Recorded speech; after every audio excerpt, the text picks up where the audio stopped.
Surprise you added. Hey, welcome everybody. We're the Spoiler Kings. This is our usual Monday night show. We're going to be talking about the Extraction 2. We got Elementals. We got to talk about all the box office stuff.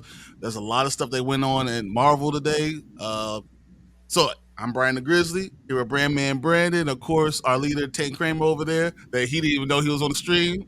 I just dropped him in. What is up, guys? Oh man, it's been a good day. Today's a good busy day. Finally, a break from the heat, so I'm happy.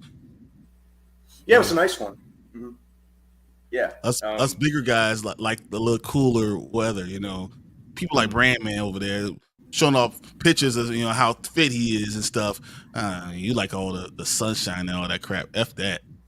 Oh, I love it. I love it. I'm all about it. I was outdoors most of this weekend actually. So anything over 80 degrees is not for me, bro. Oh man, living in Korea in Daegu during the summers was not fun because it's like kind of like a valleyed-in city too. So things would get especially hot. Like you would go outside and just start pouring sweat. It was insane. Yeah, there's no way I'm doing that. I'd be like, no, just no. Like it just doesn't matter. Like, Yeah, now, I'm in relatively I needed one of those decent shape. fans. I'm in relatively decent shape. I just don't do hot. I don't like sticky. I can't move to Florida. When you go step outside, you feel the heat on you. No, I don't need any of that. I can't do it. Nope. You guys don't know Take. I know Take. I can't hear you, but I know Take, and he don't do heat, man. I love it. I love it, especially in Chicago. I'm waiting all year for summer in Chicago, so this is good. We were in. It was the winter time. No, it was October. I think we were going to the football game, and Tank was already sweating. It was like 60 degrees outside. It was sweating. I was like, yeah, we're gonna get on just fine. That's me. Yeah. Oh man. We'll see. We got all these people in here. Drew was the first one, so I was like, "What's up, Drew? Appreciate you jumping in, man." I saw you waiting. I was like, "Look, we gotta get started. I want to make sure I don't want Drew just dropping off." Hey, we got Bigger Ford in here. What's up, Anzo? What's going on, man? So it's very cool. What's going on? Still can't hear you, Tank, just so you know. Okay, making sure. Gotcha. Yeah, Cineview in here. One of our best out there, you know. So, our review on Elementals is out and it's very interesting to watch. I also made a review on The Blackening. I will work on a review for Asteroid City tomorrow. You know, hey, there we go. All right. I gotta say, I tried to watch Asteroid City. It's not for me, man. It's just, I just type. Well, that's disappointing to hear. Like I will watch it, but it's like it's one of those movies where it's like you have to enjoy miniature worlds inside the world and try to pull it all together, and it's just so boring for me. It's Wes Anderson, man. Yeah, definitely. That's what I was going to say. It's It's Wes Anderson. I've heard kind of more of a mixed response to it, if I'm not mistaken. Same. But it's Wes Anderson. I'll at least give it one watch. I'm always curious to watch whatever he comes out with. So try to get I'm going to try to get over to that sometime this week, the first half of this week, hopefully. Yeah, I forgot it was out.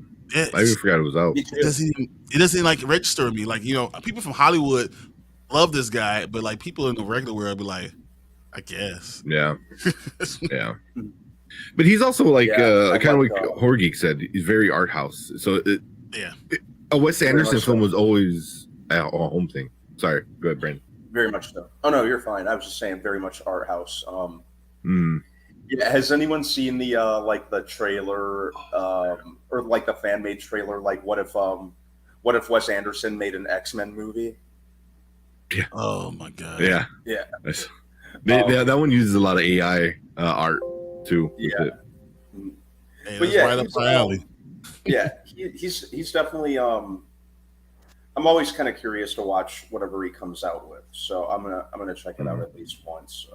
I think one of my favorite movies is Moonrise Kingdom. Like, I really enjoy Moonrise Kingdom. It's just very artsy, which is fine sometimes. But sometimes I want something actually happening. Mm-hmm. And that's kind of why I miss. But, it is what it is. I mean, when he makes a movie that's kind of for everybody, it seems like everyone does like it. Isle of Dogs, perfect example. Oh, Isle of Dogs is great. It's a great film, but it keeps it simple and it keeps it kind of grounded to one thing. But then you get like Royal Tenenbaums. You can. It gets crazy, man. It can get crazy. So you either like him or you don't. And there's a few outliers. Yeah. Yeah, he's very much like you have to. He's very much an acquired taste. Yeah. The best way to put it. Very much so. All right, we got B. What's up, Brandon? I love the cool weather. Exactly. I love the cool weather. If I could live in a place that it never got hotter than 80 and never got colder than 60, I will love it. That would be like the best place in the world. 60 to 80, that's my wheelhouse, man. I could do that all day. I probably go down to 50. I put a nice sweater on. I'm good. I'd be okay with 50. That's because your house is 50. I'd be okay with 50, like, for like a certain amount of time. After a while, I'm like, especially living in Chicago, I'm like, when's it getting warm? Yeah, but 50 in Chicago could be 30. It's like the wind cuts you. Yeah, and we had that like freaking Fall's Last Revenge 2 weeks ago over here. When it started out warm, like the first half of the week, and then it started cooling down. I'm like, come on. Just give you a taste. It can go from 91 to 71 in 24 hours. Dude, it went from like 90 one day, went from 90, and by the end of the day, it was at 52. Yeah. I was like really? Like, literally, I had to close the windows. I was like, it's too cold. I can't. This is ridiculous. Brandon said, I always wanted to ask why it's 4 people in the picture, but it's only 3 of y'all. That's all.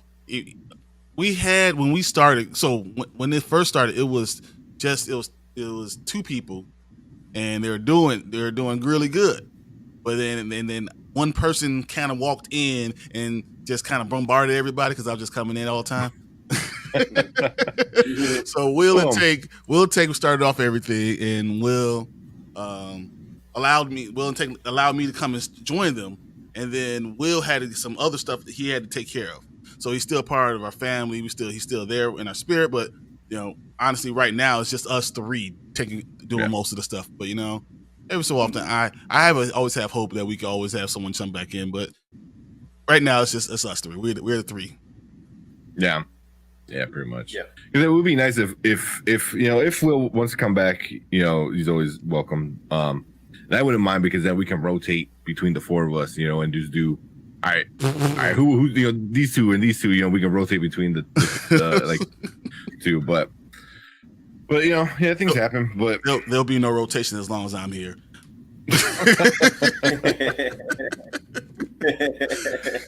We talk. I'll be there. Yeah, who's gonna be here? Me, always. Hey, Jorge, you deserve all the credit. Called Elementals having better legs than Flash. We were talking about it all weekend about you, bro. The entire weekend, we were like, man, look at Jorge. He knew exactly. He was 100% correct. The Flash, a 72, almost 73% drop. That's bad. I think it's the biggest drop in DC history. DCEU history is the biggest drop from anything. Even Shazam, even things that didn't make money. It's just the worst drop ever, which is crazy. Yeah, they've had a nasty cold streak the last, since late last year. There was Black Adam that tanked, and then, of course, Shazam, and now this, and just such the drastic drop that it had. And like we've said many times, unfortunately, it just had too much working against it. As entertaining as the movie was, it just, it was a good movie. It was problematic lead actor. It was a good movie. Yeah, but it's fine. Problem. Yeah, too much working against it. Does this now tell you that this thing right here, Brandon's gonna be happy? That is this Blue Beetle? Does this mean we're gonna get a flop in Blue Beetle no matter what it does? And it just doesn't matter what happens because people aren't going to go out and support the DC. Yeah, I hope. Yeah, I don't know. Go ahead. I hope not, because it does look entertaining. I do want to see Blue Beetle. I think it looks pretty entertaining. The Flash was entertaining, and the Flash was entertaining. It really was. It's just people aren't invested in this new DC or this DC universe because it's dead. It's dead in water. So it's kind of like, to an extent, I'm kind of like, people may have been like, what's even the point in seeing it? Is it James Gunn's fault? No, I think it's just DC's fault. You don't think that James Gunn contributed to this by saying none of this matters? If he said nothing, would they have done a better opening?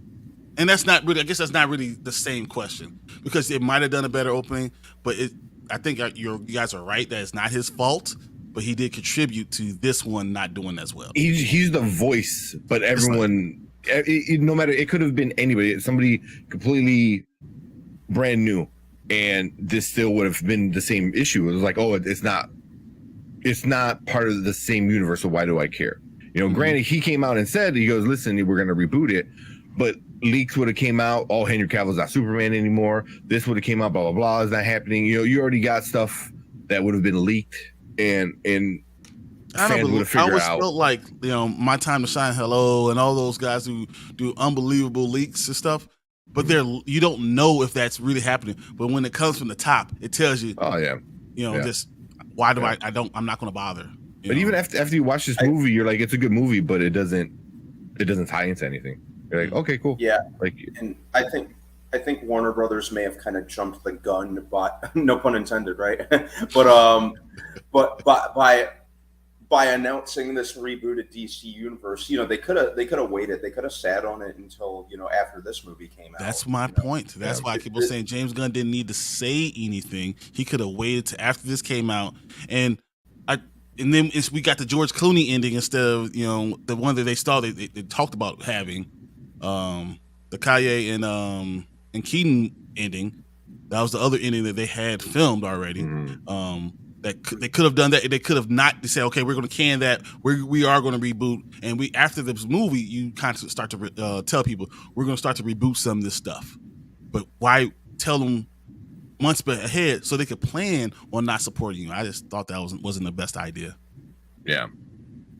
I mean, they should have stayed quiet about it, but I think it.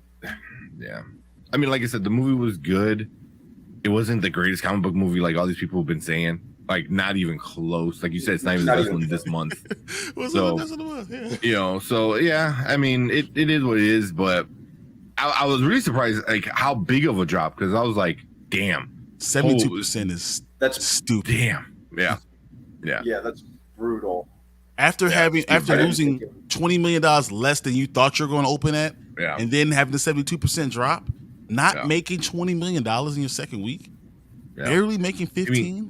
It barely squeezed out third place in the box office. So the numbers that the last time I saw, it made 15.2, 15.3 or something like that. Something like that. It's like, and then what's that? The Jennifer Lawrence No movie, Hard Feelings made like 15.1. 1.8. It was so close. It barely saw. But then also like that movie, the Jennifer Lawrence movie, was in 1,000 less theaters. Yeah. And it still barely lost. Like Flash almost lost. If it was in maybe just like 50 to 100 maybe less theaters, maybe but 1,000, like you barely beat out a really shitty movie. I was like, dude, I saw it in our AMC. All of a sudden, they start taking. They had a lot more screens out there. Yeah, and they started pulling them back and giving them. They opened another theater for Spider-Man. Yeah, I was like, what? It's because the legs of Spider-Man right now. Across the Spider-Verse is still doing well, and just the fact that it had 23% drop, 22% drop, to still be doing $20 million in its fourth week. That's amazing. Yeah.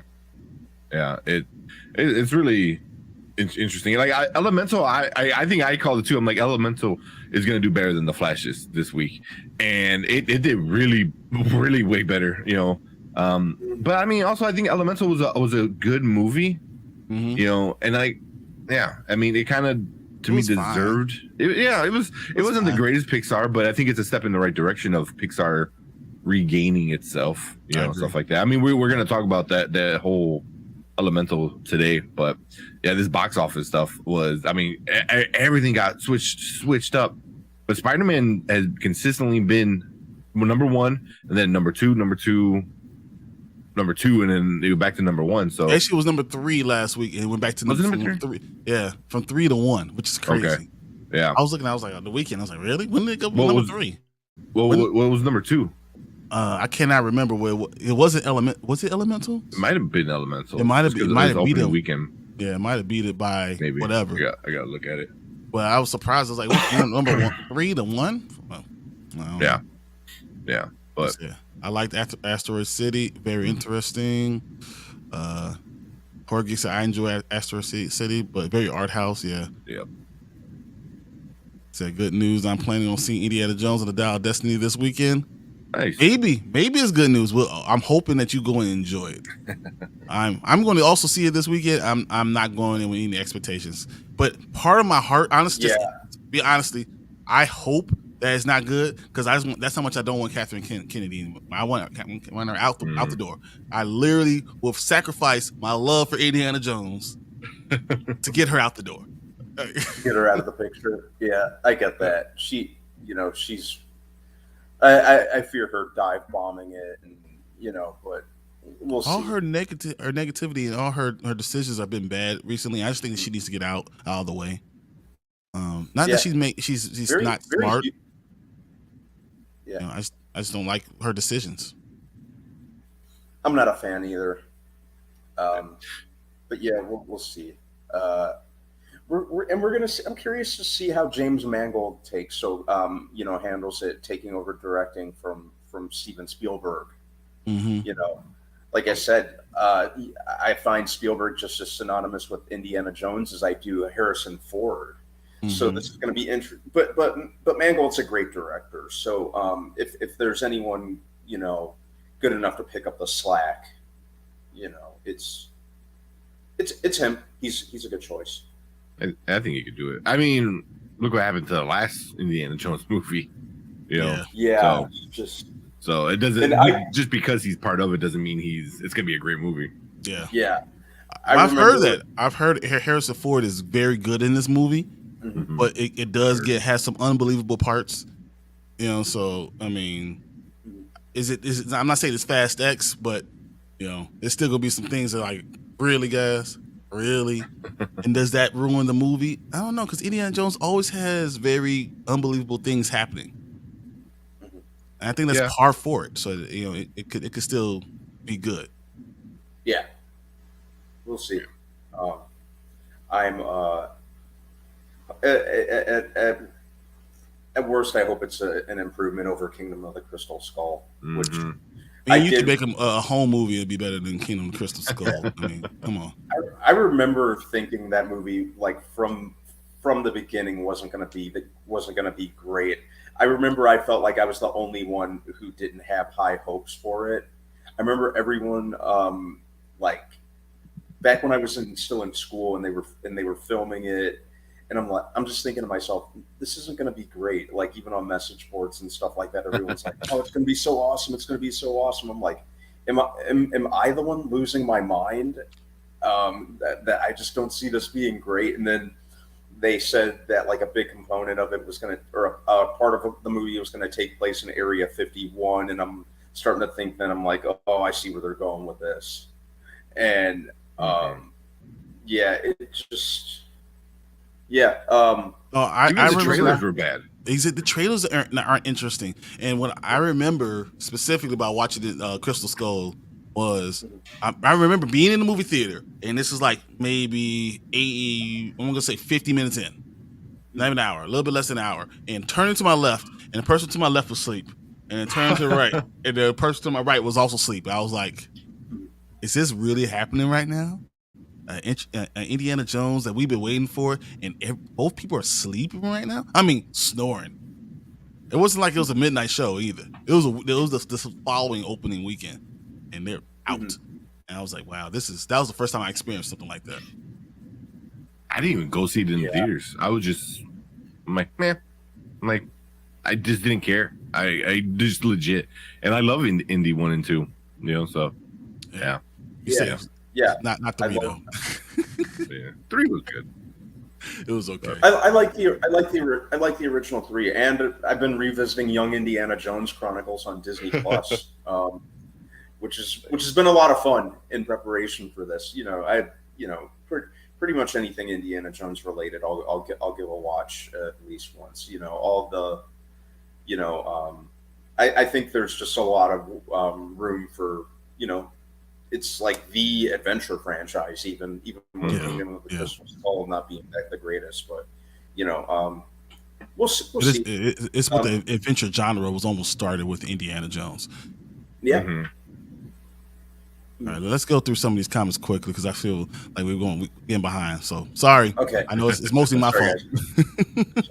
So it had to be cinema score, only below Fantastic Mr. Fox. So yeah, I really chose that. 9 Million Souls, the highest opening, and then Brandon said, "I like Wes. It's Terrence Malick, Knights of the Cups. I can't wait any of his films." Okay. I love Fantastic Mr. Fox, Moonrise Kingdom, the Grand Budapest Hotel. I did not like the Grand Budapest Hotel. Wasn't for me. I'm trying to remember.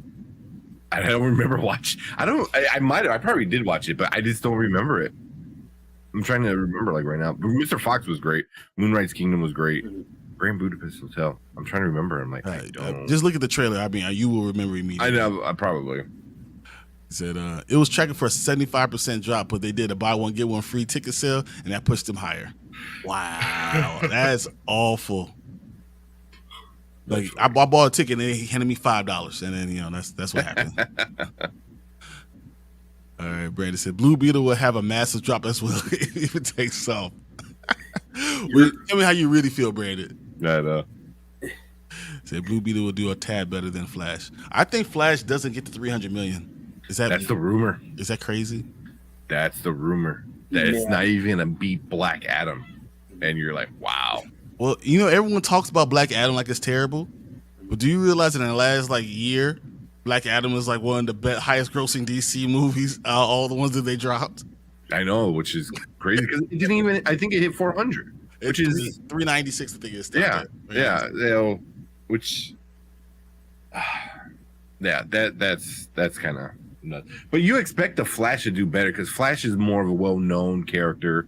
Mhm. There's been other iterations of him, a TV show, so people know this character. You know the character, and they've been. It's had an interesting production history because they've been trying to make a Flash movie for years and years and years and years. It just it's been through so many directors and so many scripts and everything that it's really unfortunate that when they finally do make a Flash movie and it's solid, all these contributing factors just unfortunately led to its failure. Yeah, don't get me wrong. I still think Ezra is the number one reason why. So I blame them. Yeah, it is. I do put it on them too. It's just kind of unfortunate that everyone else's hard work had to suffer, because of them. But it wasn't a good look for Warner Brothers because they essentially seemed like they were going through great lengths to protect them too. Yeah, I'm gonna go through the rest of this before we go through all this because I had asked you guys a question about this Flash movie and upcoming movies. Do we lose all the stars that from these movies that are not making any money? But let's just kind of hit this real quick. Indy's tracking similarly to Flash, and it said, the buy one get one free is kept it for being fourth place, which is you behind No Hard Feelings. I was watching that, and that movie is not great. It's not a great movie, even though it had a good part. Elementals will take a loss, but the word of mouth is good. Pixar's brand. They need to retrain audience to not wait for Disney Plus. Exactly.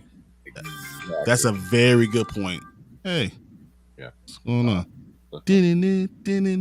Told you, I'm a nerd in the jock, guys. Yeah, but that's the really good point. It's like Chapek, messed up Pixar by just releasing everything, but Warner Brothers kind of did it the same. Before they sold was like threw everything on HBO Max HBO Max.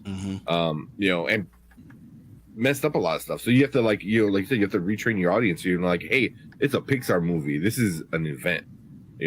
So you have to remember what they did to the second Suicide Squad. The second Suicide Squad had the highest drop from week 1 to week 2 among DCEU movies. But you remember why, right? It came out the same day, I think, as streaming. It literally gave you 1 week in the theaters, and the next week you could watch it in HBO. You could watch it on HBO Max. So of course, why would you? Free, not free? Which one should you go see? I mean, come on, that makes sense. So there should be an asterisk around that. About it having the high stuff like that. Yeah. Hey, what's up, Xavier? Hey. Asteroid City was my favorite from this past weekend as well. Oh, okay. Yeah, I gotta check it out. I mean, what is that saying though? Asteroid City was better than No Hard Feelings. No Hard Feelings. I'm watching it. I'm like, if it wasn't for Jennifer Lawrence in the first 32 minutes. That's why I had to message you guys. I'm like, anybody see this movie? You're like, no, I ain't planning to. I'm like, at least stay for the first 45 minutes. Exactly what you said. I was like, man. All right. And then I gave 10 minutes after it. I was like, this is not good. No. It's cringe. You're like, ooh, surprise. Yeah. And then back cringe. You're like, we'll tell you guys why in a little bit. Yeah, we'll let you know a little bit. It's having good legs in Asia and crazy legs, especially in South Korea. I heard that too. I can see that too. I heard it's going really, really good. Is that the Pixar movie Elementals? Yeah, Elementals. Let's see. I also hate to wish Indy 5 tanks just to get KK out of there. But sorry, not sorry. Yeah. Yeah. We got to get her out, though. Yeah. The first 3 indie films are fire. It's sad to think that the character is going out with a whimper instead of a bang. Yeah. Agreed. Yeah. It's unfortunate. And then Brandon said, Grand Buddha was okay. And then I will end with this one. Use Wally as the new Flash. Yes. I want to leave that there. What do you guys think about that? I'd be fine with it. Ezra at times almost came off more as a Wally West than a Barry Allen to me. That is a good point. At times, they might as well have just had him be Wally. But yeah, I'd be good with Wally. I'd be good with it. Yeah, and I think I said it a couple of weeks ago. I think that's what they're gonna do. It's like, you know what, Barry is associated with the TV show. It's associated with the Snyder stuff. Like, let's go with Wally, and then you can always introduce Barry later on and stuff like that. Yeah. But I think Wally's definitely the way to go. Like, if you want to, and it seems like they're doing a lot of all the stuff that we're getting now is like newer comic books. Like, we're getting Batman and Robin, but we're getting Damian. We're not getting Dick. We're not getting Tim. We're not getting Todd. We're getting the fourth, technically the fourth Batman. Well, because then there's the chick. I forgot what her name is. She kind of counts, but not really. Not really as Batman. Yeah. It's the Bat family, but not really. Yeah. Well, she's in one of the comic books. That's based on the Frank Miller comic book. Her. I think I'm a little fuzzy with it, but I know he trains a female and she becomes Huntress. Yeah. I could be wrong if you're a comic book guy. I'm not that big of a Batman fan like that. I remember that, but it's a big three. Frank Miller is an amazing comic book person. I'm sure it was good, but I don't know if she was Batman. I have to check that out again. Robin. Yeah, Robin. Yes, yeah. She kind of was, kind of wasn't. But I don't think she counts as that in like the main canon. But I got her toy. I for sure got that. I got all 4 of them. The Robin, the Batman, the Joker in the white suit, which is cool, and shit, who was the 4th one? I forgot what the 4th one was. The Superman, all old ass Superman. Yeah. But that's the way to go. I think he's gonna do newer stuff, so might as well go with Wally. Wally seems to be, yeah. I think that would be the best way. Yeah. So what do they leave all the characters from the DCEU alone, or do they bring any of them in? I mean, they're already bringing in Superman, Clark Kent. So, What I'm saying, no, I'm not even talking about characters. I'm talking about like actors. So, like, does Sasha Calle have an opportunity to be Supergirl again? Which I don't think she will. I think she does. Because she's not any of the main story, anything. She's an alternate multiverse reality version of Superman. Because that world didn't have Superman, so she was there. So no, I mean, she was always there. She was even there in Man of Steel. Yeah, Supergirl was always there. We just didn't know who she was. No, it was the actor. Yeah, the actor. Yes, that's what I'm saying. But is she too connected to the DCEU now because of the Flash and the big flop that this movie was? Does the flop of this movie hurt Sasha Calle's opportunity to be Supergirl in the future? I think this movie makes it more people want it. She is the one thing that everyone's talking about.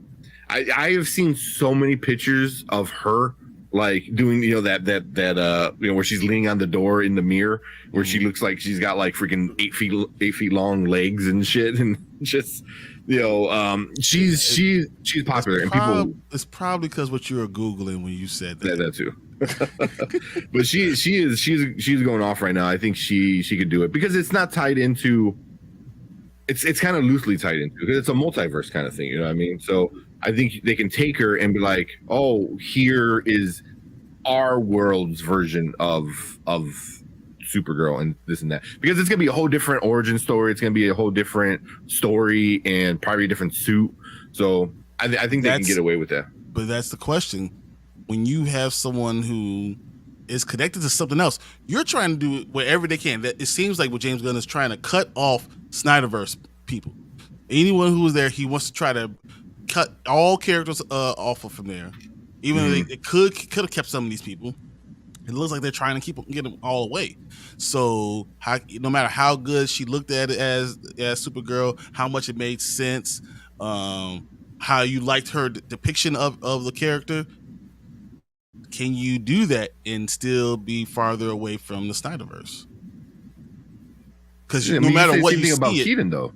You know, does this version of Keaton ruin the 80s version of Keaton? But it's not come off a flop. There's nothing in the 80s version. Michael Keaton was always the best Batman. Like it didn't matter. Like it's not like we're asking that. We're asking coming off of the only movie she's been in being a flop, also being toxic because of what's going on. Can she then go in the future when they're trying to separate themselves from this bad DC run? I think so. I mean, also look at somebody had pointed out on Instagram. I forgot who it was, but they're like, look when she talks about the movie. She never talks about Ezra. She never talks about the Flash. She never talks about Batman. The only thing she ever talks about was her being Supergirl and how much she appreciated it. And I'm like, you ain't talking about the movie at all. Yeah, you just talk about you, which I'm like is smart. Yeah, playing it really smart. Yeah. Yeah. So I hope, and she's met with Peter Safran. Not Peter Safran. She has. Peter Safran. The rumor was that they didn't promise anything. They said we'll see, but the we'll see was based upon how the Flash end up coming, how it was received, and that's what makes me worry. Yeah, but because the movie wasn't, I think, didn't do the numbers, aren't getting the critic ratings they want. But the one thing that everybody says they love is her and Keaton. You know, Keaton. No, I mean you're limited to what you could do with a very old actor. Yeah. She's young. Everyone loved her. She looked great in the suit. And again, it's a different world than what that world was. Did Henry Cavill, and that's my thing is like just because things make sense don't mean that they're going to do it. But he was the Snyder. He was the Snyder guy. From the start, he started the Snyder thing. Is anyone better at being Superman than that? I feel like no matter what we're gonna get, we're gonna be like, you're not Henry Cavill. I think Henry Cavill really elevated the material that he was given because he wasn't necessarily given the greatest content to work with. Mm-hmm. But I think his passion for the character and just his performance really kind of is where they really came in clutch, or what really came in clutch. It just sucks that I think it's like Walter Hamada, who was overseeing DC for a while, had such he was doing. I think he was the reason Superman ended up just getting done so dirty over time. Mm-hmm. Just that man's hate boner for Superman is just ridiculous. You're not kidding.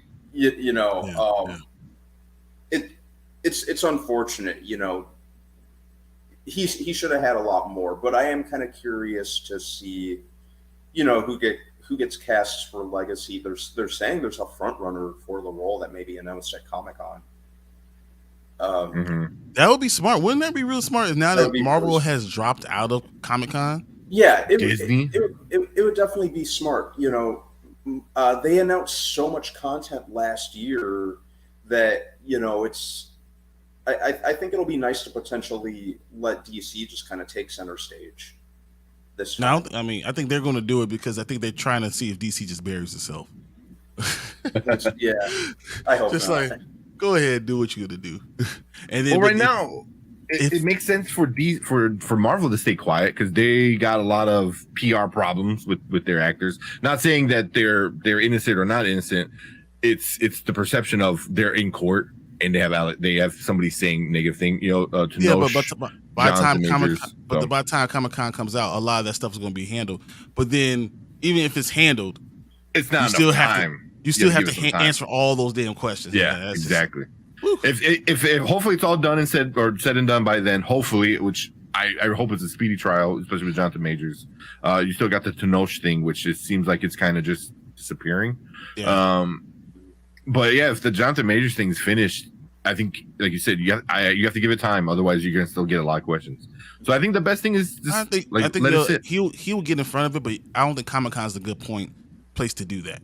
No, do it at your own convention where you can control it. D23, you control all the fans that show up, so you control everything that's there, and it's a better place to have announcements and stuff like that. So I agree with that. Yeah. Okay. Say my favorite Indiana Jones is Last Crusade. That's a great one. It's up there alongside Raiders for me. I like it about. I like Raiders more. I like Raiders a lot more. Yeah, same. So a lot of rewatch value. I think I've watched Raiders probably like 4 times in the past month.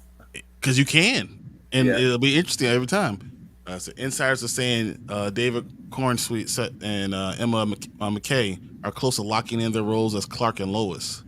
I'm not too familiar with Emma Mackey or McKay or however you say it. I was hoping it would be Rachel Brosnahan from Marvelous Miss Maisel, because she was apparently one of the ones that auditioned for screen testing. Very strange looking. Okay.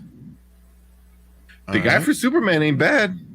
Yeah, I think he's got that jawline, man, and that's what you need. Definitely. For Superman.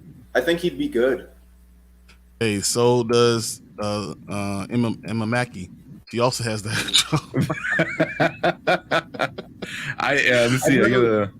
I gotta take some. I'll post some pictures. I'm not hating this at all, but I've never really. He looks almost like Henry Cavill. Like he's like a skinny Henry Cavill. Like we gotta buff you up, but he looks. There you go. That's side by side. So you're just gonna take a lookalike and say we don't want Henry Cavill, and then they're like, but we want guys just like him. We want a young version of Henry Cavill. He's only 10 years younger. 10 years might be a big difference. 10 years is not. That with Henry Cavill, he's gonna look exactly the same. There you go. 39, 29. Like he's taller too. Holy shit! Really, 6'4". Yeah, but he's not as big, and I think he's not as buff. And him being even 3 inches taller is like. That's the thing is problem. You need to find Superman ASAP because you like okay, and here's some weights and go. It's like get as big as possible. People forget that Henry Cavill before Superman wasn't like the hugest guy. He definitely wasn't like the beefcake he is now. Mm-hmm. So it's nothing the gym can't fix. If you want them, and that's your job. That's what I'm saying. It's your job. You should be able to do it. Being 6'4" is great because you can have a big big Batman. Mm-hmm. That's always the problem with Henry Cavill because when I love personally, I always thought that Batfleck was a great Batman, and he's a bigger dude, and he can't be that much bigger than Superman. I always thought that was a problem too. Like when you look at him, it's like, man, Batman's that much bigger than you are. It's like, how Superman are you really? And it's funny you mentioned that. I remember reading an interview with somebody involved with Batman vs Superman that said like making Batman physically like taller and bigger was a purposeful creative choice that they did. Okay. Yeah, so didn't necessarily agree with it, but yeah, I kind of hope they're kind of similar in height and build. Plus, a World's Finest movie would be cool. Yeah, that was so much fun. I'm just hating right now because I always thought Ben Affleck should have been Batman, and we should have got some good content out of that. I thought they did such a good job with casting the characters from all the Snyderverse, and it pisses me off that they just didn't work out, and it was just they didn't write well. Like I feel like if they would have wrote well with the casting and maybe had a different director, different direction, had a direction, it should have worked out well. I always thought it should have. Absolutely. Yeah.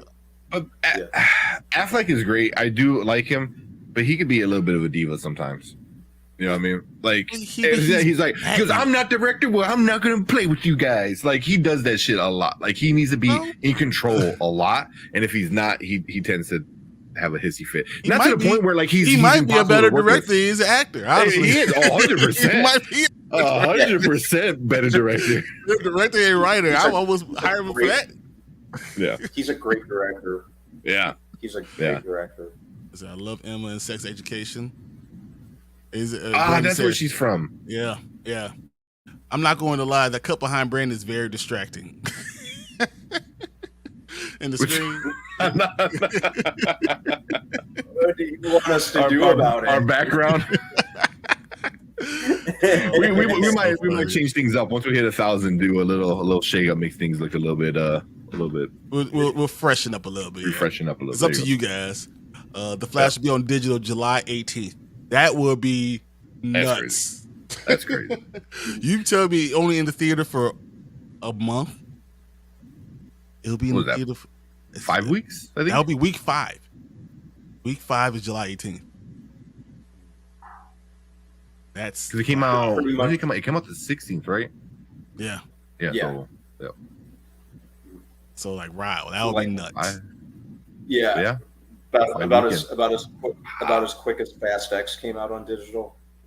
Even though it still got great legs internationally. So yeah. I looked at Rotten Tomatoes score for Indiana Jones 5, and the Rotten Tomatoes score is 62%, and IMDb is actually a 10 out of 10. I don't know. I don't think that even matters right now. It's hard to say that.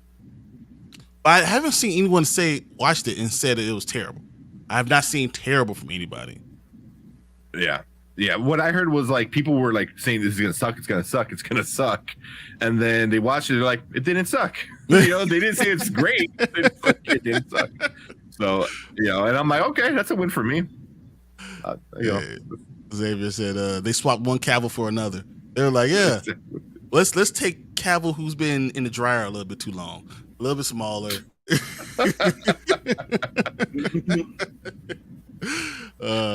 Hey, what's up, Luke, man? Hey, what's up?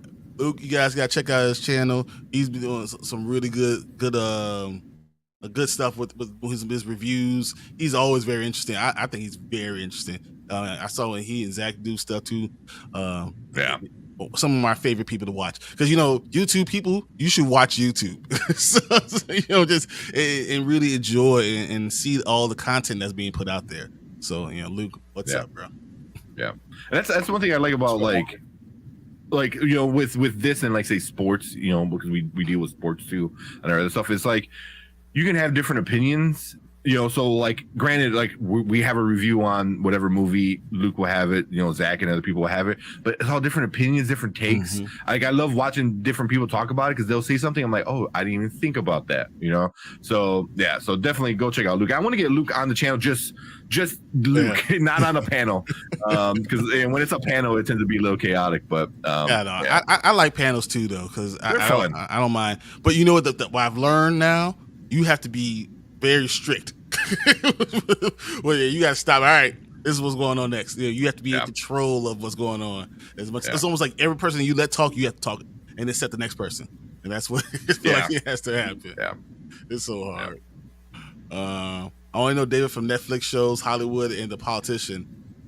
He was also in Pearl. Yeah, exactly. Ooh, that's what Cookie Monster. What's up, Cookie? Hey. Pearl. That's where I know him from. What's up, Cookie? Yeah.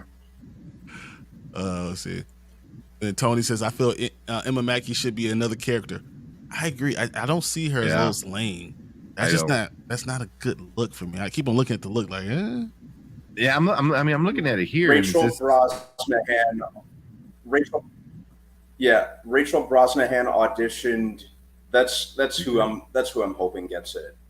Like, just on account of her performance as Miss Maisel, like or Mrs. Maisel. I'm sorry. I always thought Tom Brittney was going to get it too. I thought Tom Brittney was going to get would be more a Superman guy. I always liked the way he looked, but he's older, so I understand why. He's 32. Then they oh man, she would be great. Then they have the rumor of Lex Luthor. It's gonna be one of the Skarsgårds. Which I'd be fine with. I like that. Two out of the three. Obviously not the old one. Yeah, they said Alexander Bill. Yeah. In Alexander Skarsgård's defense, that man does look like awfully great for his age. That is true. Very, very true. Yeah. All right. So here you go. Here's Miss Mavel. 100%. 100% Lois I Lane. love it. I love it. That's a good casting. I would love that. Yeah. You know. Yeah, and she's a good actor. I like Miss Mavel. She's a really good actress. I didn't finish though, but yeah. All right, Luke said, thank you guys for the kind words. Keep up the good work, guys. You keep up the good work. Yeah, man. You keep on doing it, man. That's great. That's really I like real quick. Luke has been doing what did he do last time? Like your he did like his movies, like underrated movies and stuff like that. And I'm like, oh, yep. Like, and some of them I'm like I agree with, and some like I never like watched before. So you know, he definitely has on there. So I like little shorts like that. So is it? So Tom Brittany for Oliver Queen. I can see that too. You know what I think it is about Tom Brittany? You know why I like him? He reminds me of Dean. Yeah, I can see that. You know. Yeah. That's why. I mean, I think that's why. I can even see him as Aquaman too. So here's where these three guys, you know, Nicholas Hoult, David whatever, Cornsweet or whatever, and then Tom Brittany. I can see him more as an Aquaman kind of dude. Give him some beach blonde hair, you know, because he already like give him the beach blonde hair. No one wants to be Aquaman after, you know. No one wants to follow that up. You got to do a real Aquaman. Momoa was fun. He was fun, but that was not Aquaman. I'm sorry. If you whitewash all the characters again, Tank, you will lose everybody. Yeah, you cannot after Jason Momoa. You cannot do that. You want people to not like DCU? Do that. I mean, what if you bring in an Aquaman that's already been around and he has his sidekick? You know, which is you think sidekick is going to work? You think that's going to work? Aqualad. I think it might, because then you can kind of build off like stories, unless Black you're Manta's kid and stuff like that, a Young Justice or anything like that. They could. You have to stay away from this stuff. You know. Yeah. I think you have to be careful because I'm sorry, B. One last thing I was going to say. The DC already did that big announcement and didn't have any people of color in that announcement, and they have to be very careful with their next steps. They really do. Yeah. I mean, Static Shock not being announced is stupid, especially the way things were going. It was just stupid. So yeah. I mean, he did announce. He didn't announce it. He put it on Twitter. He's like, "Oh, there are more stuff," and he kind of said Static is going to be a movie, you know. But I was like, it needed to have been its own event. The only thing I don't know was like if he does like, "Oh, here's all our white characters," and then here's all and then on Twitter people he does. Color. He's like, on Twitter, I was like, oh yeah, don't forget we got this guy. After he sees the backlash, he's like, oh yeah, I'm going to put this tweet out there. Like, come on, bro, don't do that. Yeah. Don't do that. Yeah. And that's why I always say you got to be more president. If you're going to lead this and lead us out of where we are in DC hell right now, honestly, you're going to have to be making the right decisions and be upright and be very intelligent with everything that you put out there. And we can say a lot of things about Kevin Feige, but Kevin Feige is the president.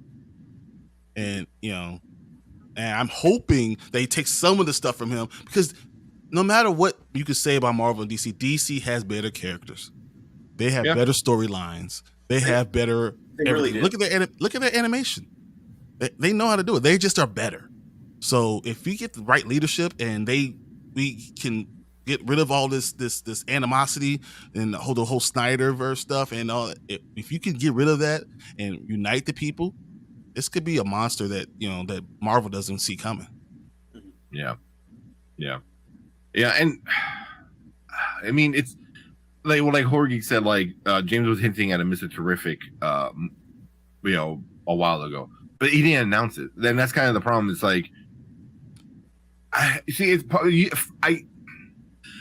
you don't want to be like, oh, like is it pandering, I guess, but like, oh, here's our minority characters. You know, here's Blue Beetle, who's Mexican. Here's the B list, guys. I got the B list. I announced the A list first. Yeah, but I get it, but also it's like people want to see themselves on TV. Like I think Blue Beetle might do pretty good because it's gonna be a lot of younger Hispanic, like kids are gonna be like, I want to go see it because he's a Mexican American like me. I want to go see him. So you're gonna get a lot of stuff like that. That's why one reason why Black Panther like crushed it in theaters was like it was just like do that. They should have not telling someone that this doesn't matter. I mean, that this specifically Blue Beetle is the one that hurts the most. Yeah. Well, now he announced that it's going to count on a podcast. Yeah, he said the character will count. But once again, not an announcement, but the character will count in DCU, but it won't be this movie. So like, but does that once again hurt your numbers? Like, are you cutting off your nose despite your face? I feel like you are a lot of times. So if he said nothing, especially this thing, Blue Beetle, I think that would help it out. Yeah. And yes, you will get that overwhelming swelling of people that are going to go see it and want to go see it. Like I'm going to definitely want to go see it. I definitely am. That's just what it is. But are people going to say, well, let me wait till he's in the movie that's going to actually matter? Yeah. Well, that's why I think he's going to come out and he's going to be more public on like, hey, it matters. It matters kind of, but you should have said that already. We run out of time. Yeah. Yeah, exactly. But the thing is, like, they're saying like Blue Beetle's gonna be a trilogy, and this is gonna be the first unofficial movie, and it's gonna be pulled into the DCU, the new DCU. But I'm like, you need to hype it up, and like, oh no, he will be our first character that we introduce. But it's like you gotta do that now, now. Like Flash is dead already. It's second week. Flash is done. Move on. You gotta move on already, which sucks. He's dead. Yeah. Leave him alone. Like literally, you need to move on and figure out what can you do. What's your next best step? Ezra Miller yelling at Ezra Miller. Stop. God, the way that it tanked. But it's funny. It tanked with not being a bad movie. But people just are tired of. I think it's DCU problems. Phoebe, the diver for Supergirl, I think she's too skinny. Maybe she looks too young. Even though she's 28 years old, she might look too young. I mean, she looks young, like here, but like she not. She still looks pretty young. Yeah, but that's the way you want to go. She's very pretty. That's not a question. Yeah. But do you see Lois Lane? She's dating one of James Gunn's friends. So I don't know how old this is, if they're still even like dating at this point, but yeah. She's just very, very young looking, no matter what. And that's not a problem. But because technically in the comics, like Supergirl is older than Clark Kent. But because she was awakened after, well, she was older before she got sent out, but blah blah blah, this and that, frozen and time travel, whatever stupid shit. Slightly off topic. I know this is a constant meme, but holy crap, Pete Davidson really does look like Beetlejuice. Hey, I've hated on Pete Davidson enough. I'm from Chicago, so I have to hate. But you know what? He gets around. He gets all the pretty girls. You know what? My hate really ends today. My hate ends today. I'm no longer hating. The line is drawn here. I never even hated the guy. I've never minded him. But I was just looking at that. I'm like,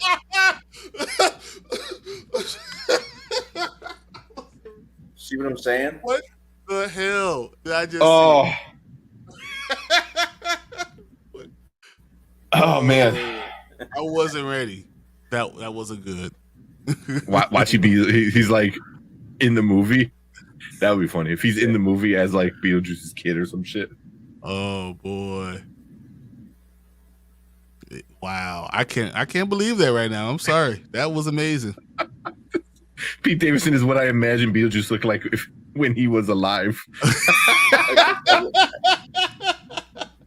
I think that was the one. Oh man, I wasn't ready for that. I might repost that in our group because that's fucking hilarious. That is wow, guys. That's not bad. When you die, you become Michael Keaton. I'll take that. That means you win. Yeah. We got Embla Mackey as Batgirl. Embla Mackey. Yeah, this one we were just looking that's at. I could see her as Batgirl. I think she's not bad. A little strange, almost different looking. I wouldn't mind that. Yeah. I wouldn't mind that at all. Yeah. Although there's a rumor that the actress that Brandon wanted, the Miss Mavel, I can't think of her name, that she might be in Marvel. Like there's a rumor that she might be the Invisible Woman. So. Ooh, and you know that's what D23 they're going to announce that. Yeah. Yeah. Oh yeah. I'd be good with her as Invisible Woman. Yeah. You know, there's that ongoing rumor that it's going to be Margot Robbie, which that too. I'd be fine with just because it's Margot Robbie, but you know, I kind of associate her more automatically just with Harley Quinn. And I think that whenever maybe this is just how my mind hears it. I think I mentioned this a while back. Whenever I hear her talk in an American accent, even if she doesn't happen to be doing this, I can't help but hear like a slight Jersey or NYC accent. I was going to say, no matter what, she's going to look. The Invisible Woman be from Brooklyn, guys. That's what's going to happen. Yeah, this Australian from Brooklyn. She's been training her entire career for this. If she does get the role, but but we'll see. Yeah, I'd take Rachel Brosnahan as Sue Storm though. It's a piece of casting in a lot of the live action movies that they've never quite seemed to get right. Does that mean that Marvel's doing it right again? So they're gonna let DC announce all their stuff at a Comic-Con, right? And then D23, they're gonna like all their casting, they're gonna like put the kibosh on it because they're gonna bring the Fantastic Four, which is like the major trump card of all of it. Like, you did that, trump card, and then they're gonna announce something else for DC, and then they're gonna be like, we're gonna bring back.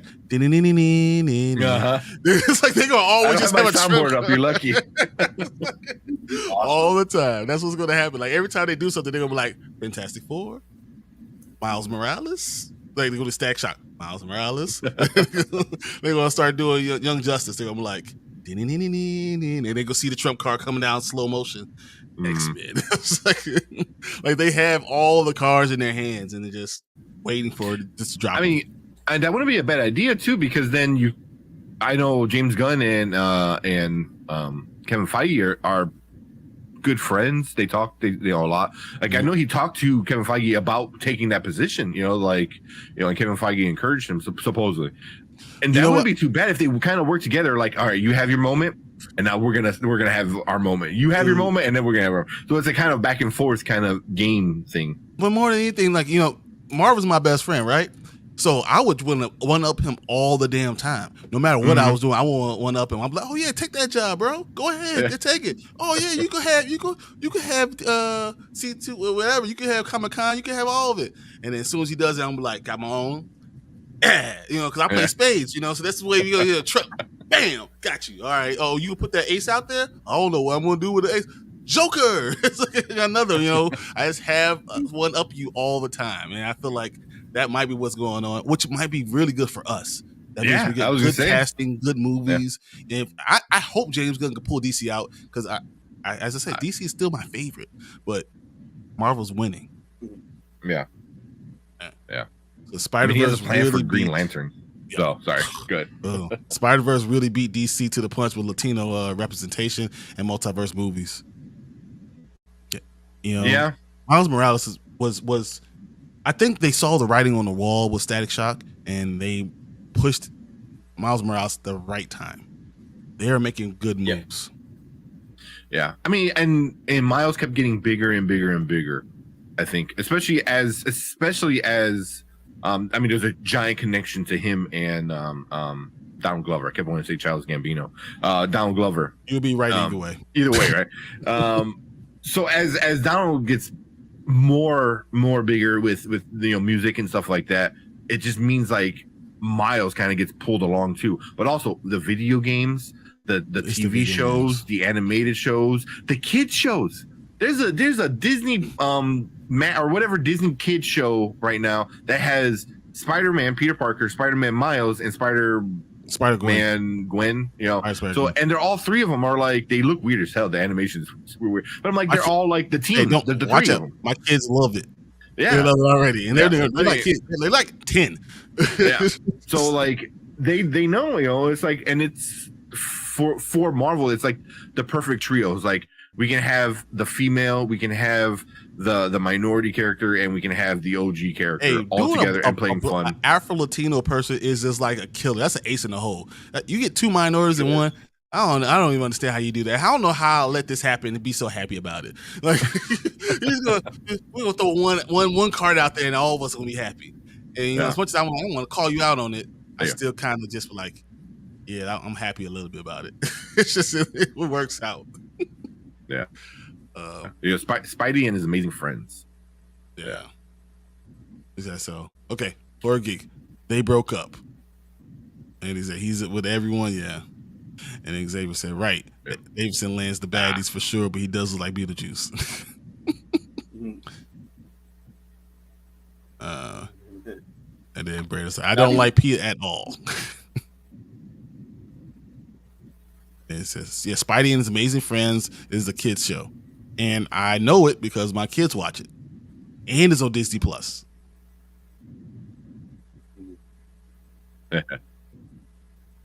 Everything's on Disney Plus now. Yeah. So Donald will be the Prowler in a mink suit. With a mink suit. I have no problem with that. All right. And then, you know, I found out too, real quick, with that.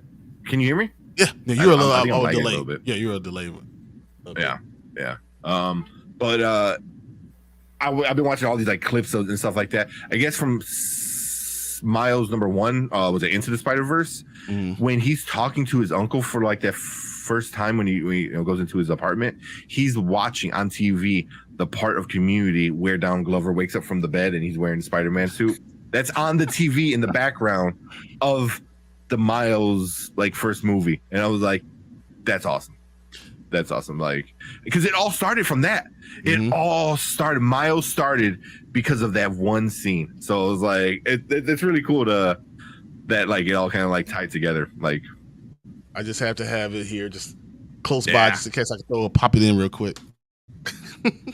Yeah, I think I told you guys about that because the pre-order for Across the Spider-Verse is like crazy, and I had got it, and I'm like, hey, they also have Into the Spider-Verse for like $15, and I said, buy. Like, I already bought.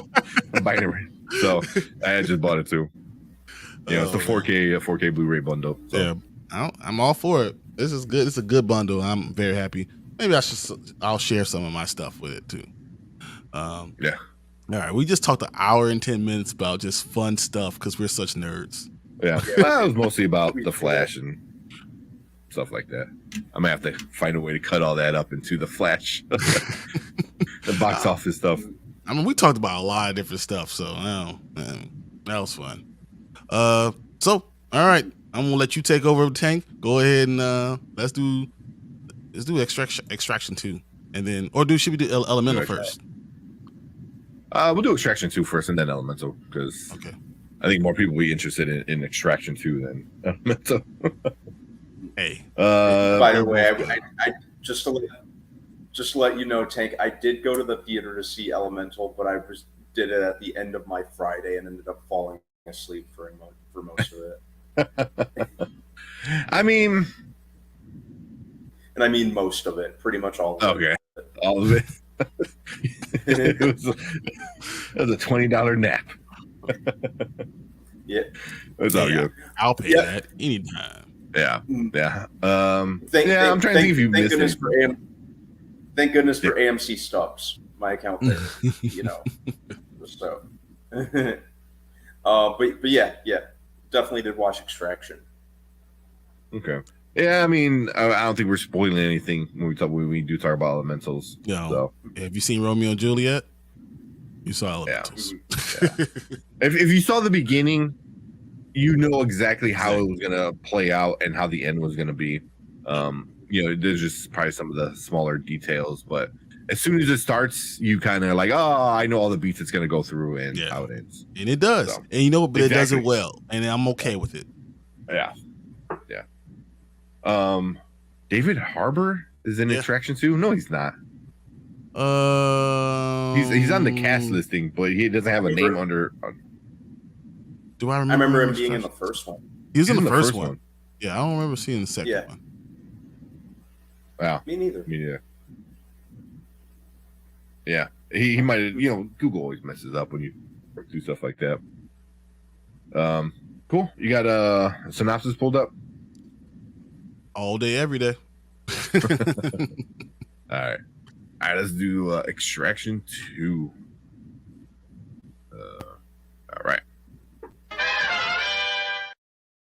All right, welcome to Spoiler Kings. My name is St. Curry. We're Brian the Grizzly, Brandman Brandon, and we got a review that for you guys, it is #1 on Netflix. It crushed a bunch of records on Netflix. We're talking Extraction 2, the sequel starring Chris Hemsworth.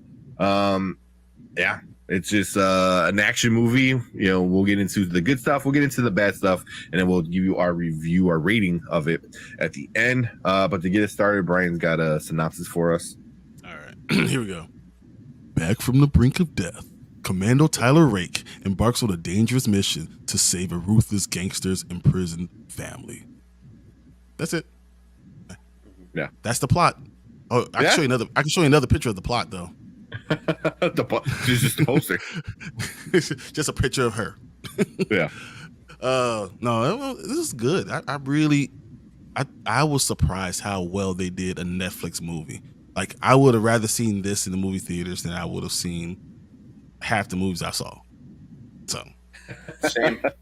Yeah. Yeah. It really, man, they did not play any games when it came to the action sequences. I know I've talked about that one tracking shot early on in the movie that was just amazing.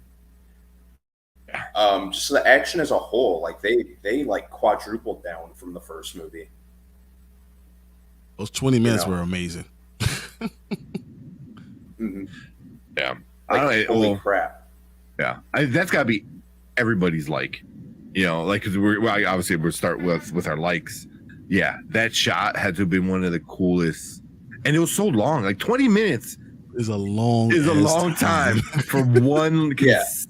Like just one camera following, and it was done so well. It was one of the coolest action scenes I've seen in a long time. I don't know. What about some good stuff, Brian? We'll go around.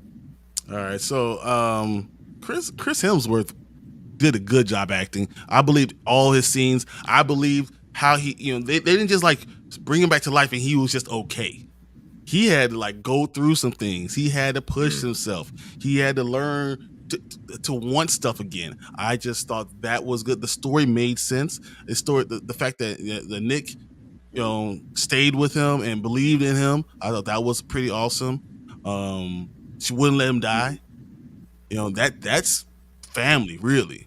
I thought it just made so much sense. And then when I saw Idris Elba come in it, I was like, what? Just it brought the quality of the movie already. I didn't see that coming, and he brought the coolness factor was like tenfold. And I was like, hey, look, it's Heimdall. No, I was thinking more Luther, but I'm thinking about it together with Chris, Thor and Heimdall. So the coolness factor just went up so much. All the shots were amazing. All the action was so well done. The action scenes were better than the $200 million movie I saw this past weekend. It was so well done, well acted. I believed in the characters. I believed in all of it. Oh, the prison scene, bro! Come on, just great, amazing, greatness, freaking amazing. To the fact that, honestly, I can't wait. And I wanted to strangle that little boy. I wanted to strangle him. We're gonna get into that. Don't worry. I couldn't stand him. Oh my gosh! Well, I think that was good because I think he was supposed to be that way. I think he was supposed to hate him, and I really wanted to strangle him. I wanted to Bart Simpson him. Like You little shit should never. Yeah. And he was good at being a little Dickhead. Yeah. Yeah. So, well, those are my Yeah, goods he's right a- there. What you got, Brandon? Yeah. Oh, nothing. I was gonna go easy on the kid, but no, Brian beat me to it. Screw that kid. But yeah, it knew what it was. Just like a full on action movie. Like I said, I was sitting there every action sequence like, holy crap. If they make more of these, heck, like do it. Pull a John Wick, make a bunch of them. I'll watch them all, as long as you bring the action. The same way. I think they already announced that they're making a third one. Mm-hmm. And I am all for it. I think Tyler Rake is a cool action character. There's a lot you can do with him. So, I'll be watching. Let's go. Let's make more. I'm in.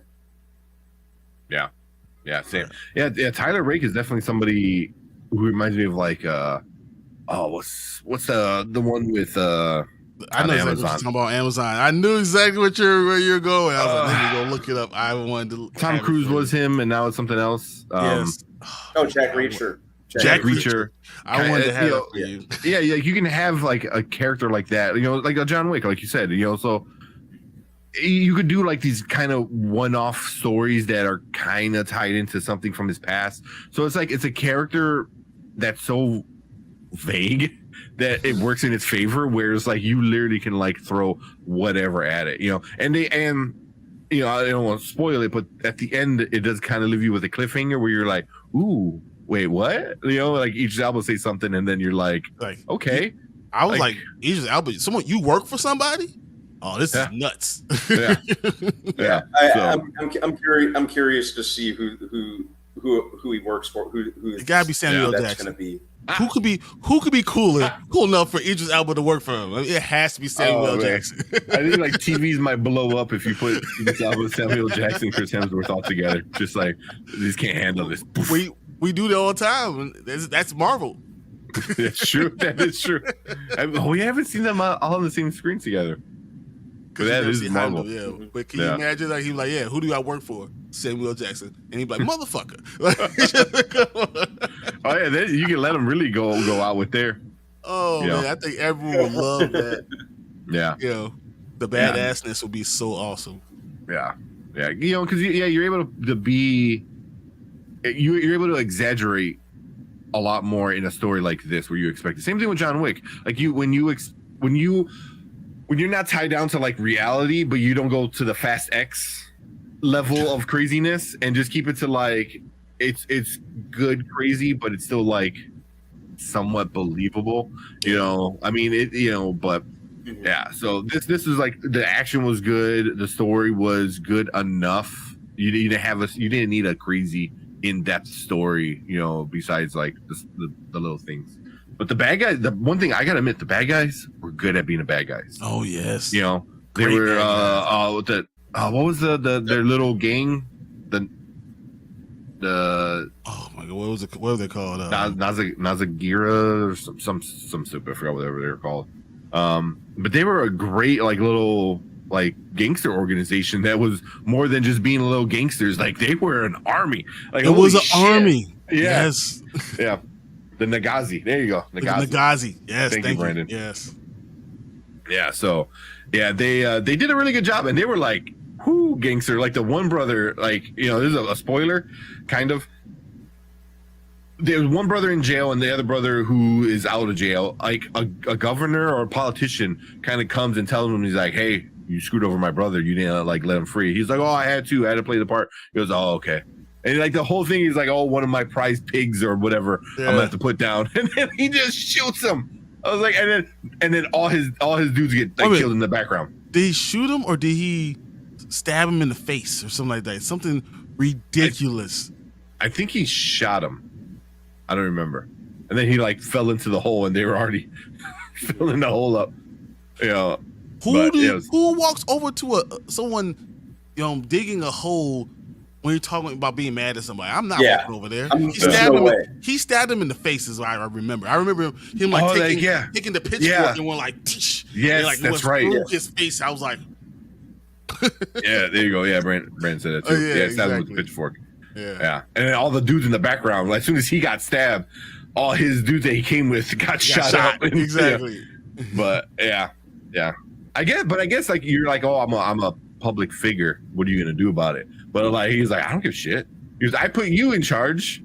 I'll find somebody else to put in charge. It was like they were like legit like mafia, but like to an extreme where they were like an army.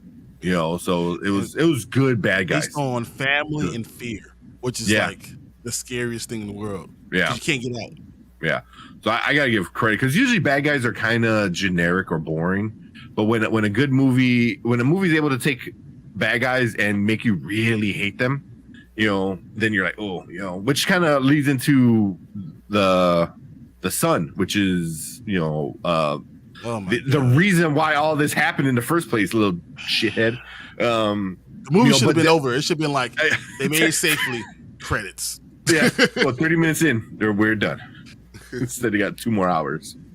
But yeah, I mean, but then that's kind of how it was. Is like, you know, the bad guys brainwashed this kid, you know, into thinking that like, oh yeah, no, you're good, you're part of us. It was like, are you though? Like, you know, so yeah. All right. So what do we have for bad? I guess I'll start. I'll start that off.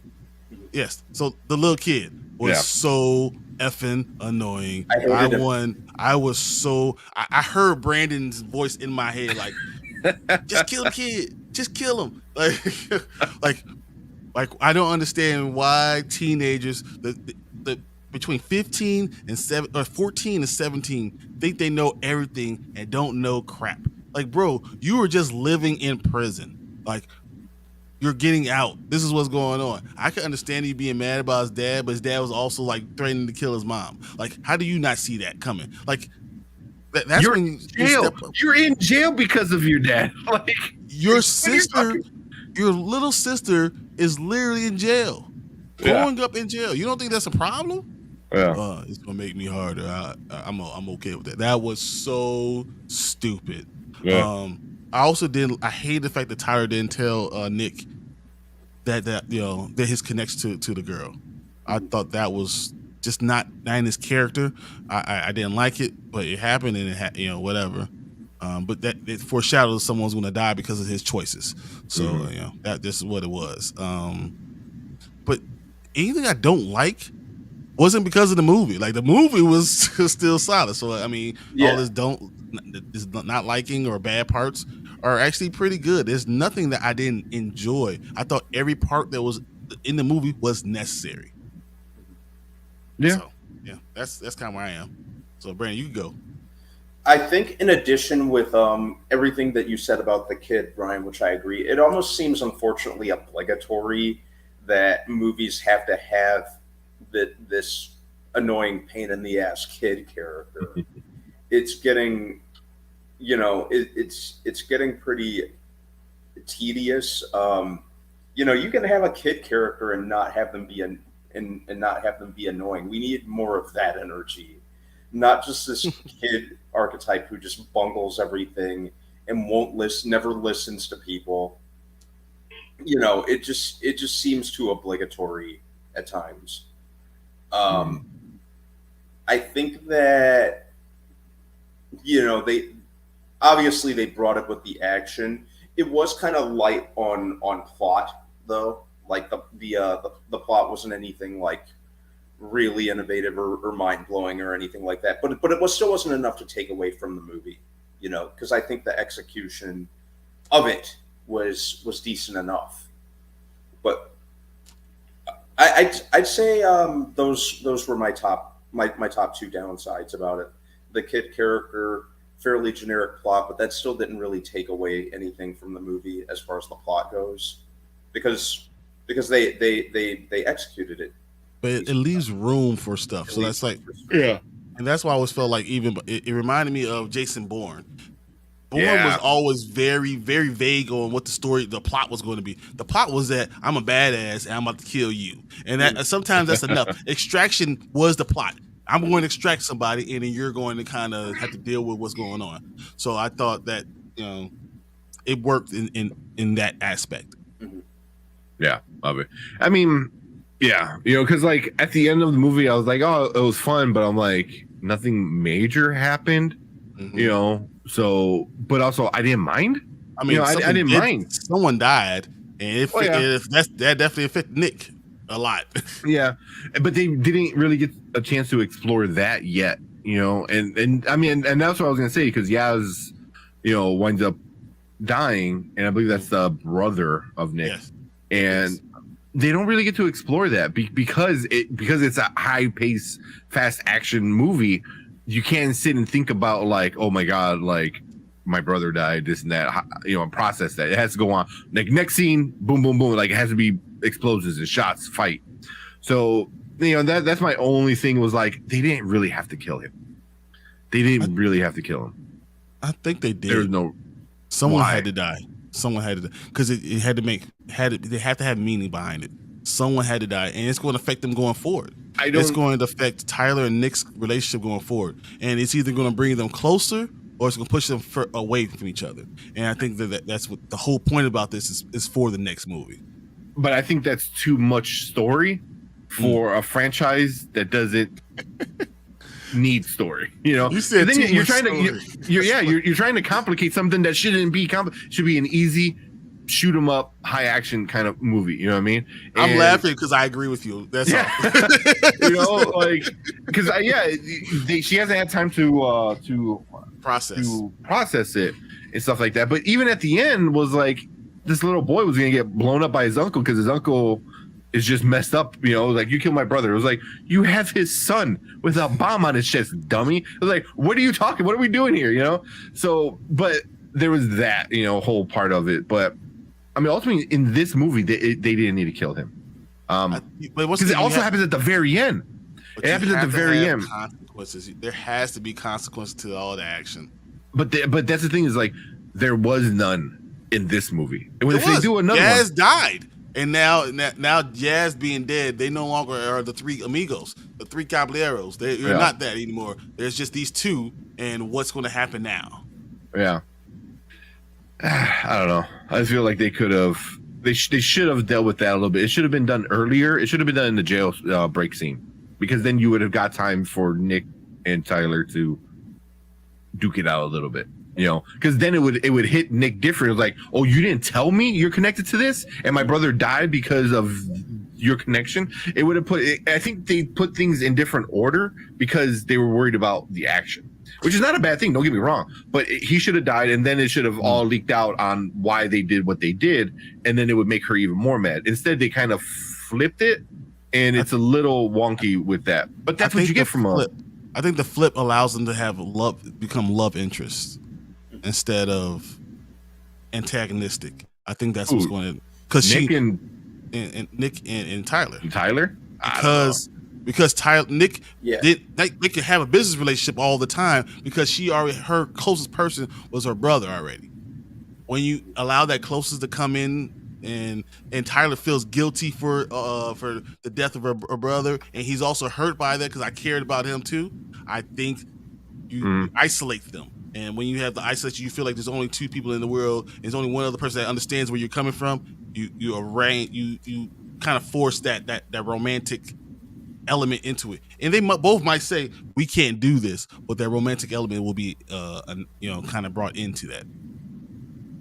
I don't know if I want to see romance in something like this. That's like getting romance in John Wick. Yeah, I was like, did. You know how much love he had for that dog? Yeah, I'm not entirely the dog sure and his wife. That was the only thing. But his wife was number one. Like that's he literally said, "I'll murder me to murder you." Like I'll kill myself just to kill you because you heard me about my wife. That's it. But that was 15 minutes of a 4-movie long story, So, but that's what you want from an action, So, like I said, it was okay. I don't mind characters dying. Just have a good reason, and the reason was good, but I feel like it didn't pay off in this movie. That, like you said, it's probably gonna pay off in the next one. But yeah, I like that. It's that John Wick fell in love with like three different dogs. You had to have that love for something. Yeah. It's just every dog. Every time you see a dog on screen, you're just like, he loves it. It's too late. But yeah. And then the little boy, like I said, the son was annoying, but he was meant to be annoying. So it wasn't like something like Black Adam where the kid wasn't supposed to be annoying and everyone hated the kid. Here he was supposed to be a little piece of shit, a little dickhead. And I thought he did that well. Just that I like Brandon said, they always make these teenagers like, I'm smart because I'm 16. I know I'm old what enough to be an adult. Shut up. So I do not like that kind of trope when they do with especially young men and stuff like that. So, but it's a trope that they're always going to play into. I don't mind it because I am a firm believer that all young men are stupid, including myself, including me. Like everyone who's stupid, that's present. That's just what it is. We've all done it. We all do stupid stuff because we all ruled by one thing, especially when you can't control it. Yeah. Because you always think that you know better, and then you look back 5 years like I didn't know shit. Right. That's just reality. That's just how it goes, and I think that's what lets you become a man. Because you realize I need to calm down. I need to realize these things. I need to think ahead before I just react. Yeah. So hold on. Before we get into our ratings, I gotta run upstairs real quick. I got daddy duties. So. He said duty. So we'll do our ratings next, but you want to do some comments real quick? I started where we started talking about. So if you want to go from the start down, all right, and then give me a couple minutes. We're not giving the meantime, but I will go through these comments first. The thing about tracking shots is that like you have to make sure all of it works. I agree, and you see everything, and it doesn't make the person's kind of nauseous, because I think that's the problem with John Wick was. Mm-hmm. Sometimes they did the tracking shot and it made you nauseous because you were spending so much. I get that. I think when I think like some of my favorite tracking shots, like the corridor fight scene in Old Boy, that one is really cool. There was always like a tracking shot fight scene in the Daredevil Netflix series. I think they did one like each season, or at least like the first two, if I remember correctly. I'm hoping that's gonna be good too. That's another thing I'm really hoping that they knock out of the park. Same. I'm really hoping Daredevil Born Again, they just absolutely crush it. But yeah, I wouldn't be surprised, and I do think, the tracking shot, maybe they kind of, I feel like they had to have shot parts separately and then just kind of edited it together, kind of like what they did with Birdman, how that looked to be done in one continuous shot. But I can see it. The first thing you do when you came in, the first thing to do about this whole movie is the first week is getting this long tracking shot, and then building the movie around that entity, and that gives you time to edit it. And if you have something that's missing, you can always go back to it. But that gives you enough time to kind of figure out everything that's going on with that one shot. Yeah, I agree. But yeah, really liked it. I didn't think they were going to go that hard with the sequel. I didn't think they were just going to absolutely bring it that way. I can't wait to talk to you guys about what's better, the first one or the second one, but I think I have a feeling. Xavier says Hemsworth did his thing in this movie. The action scenes are great. And then he also said, I hate the little boy with a passion. I still thought that's all one good thought. Yeah. She's a little prick. You understand that you lost your dad, and you honor your dad, and you're being brainwashed by this thing, but you also see your mom sacrificing everything for you, and you don't care. And you call your uncle after she told you that he was going to kill me.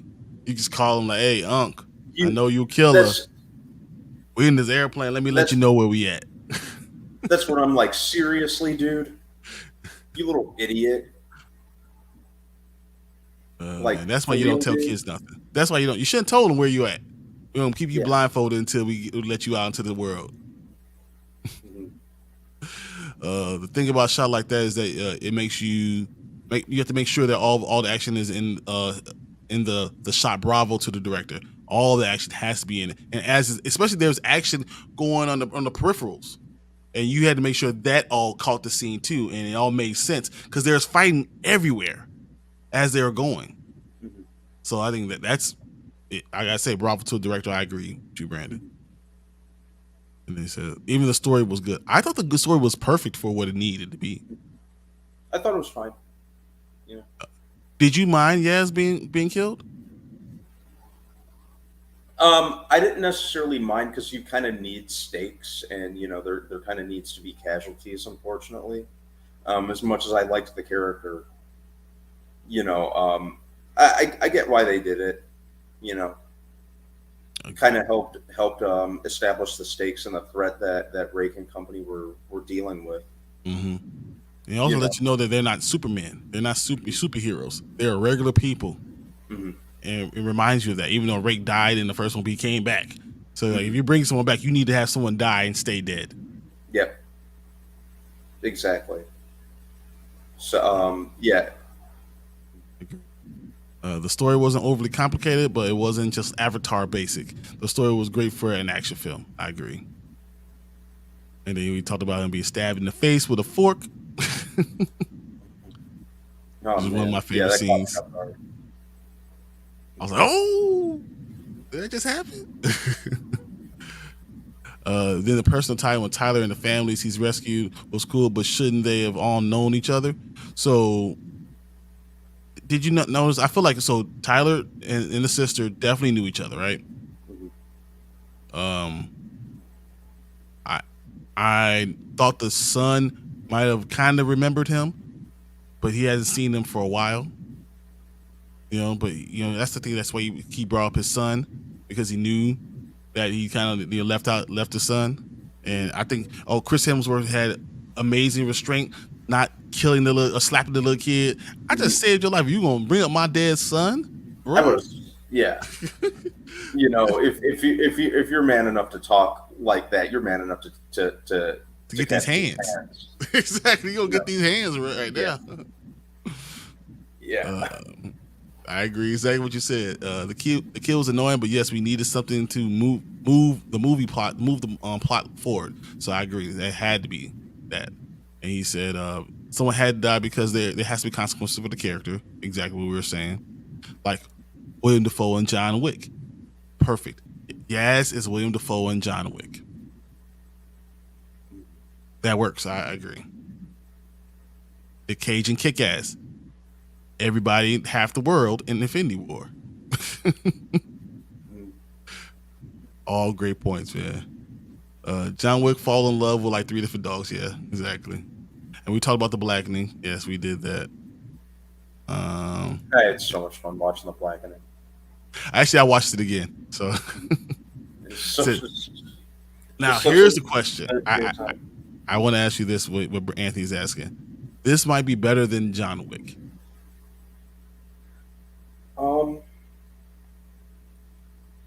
I think it's a little too early to say.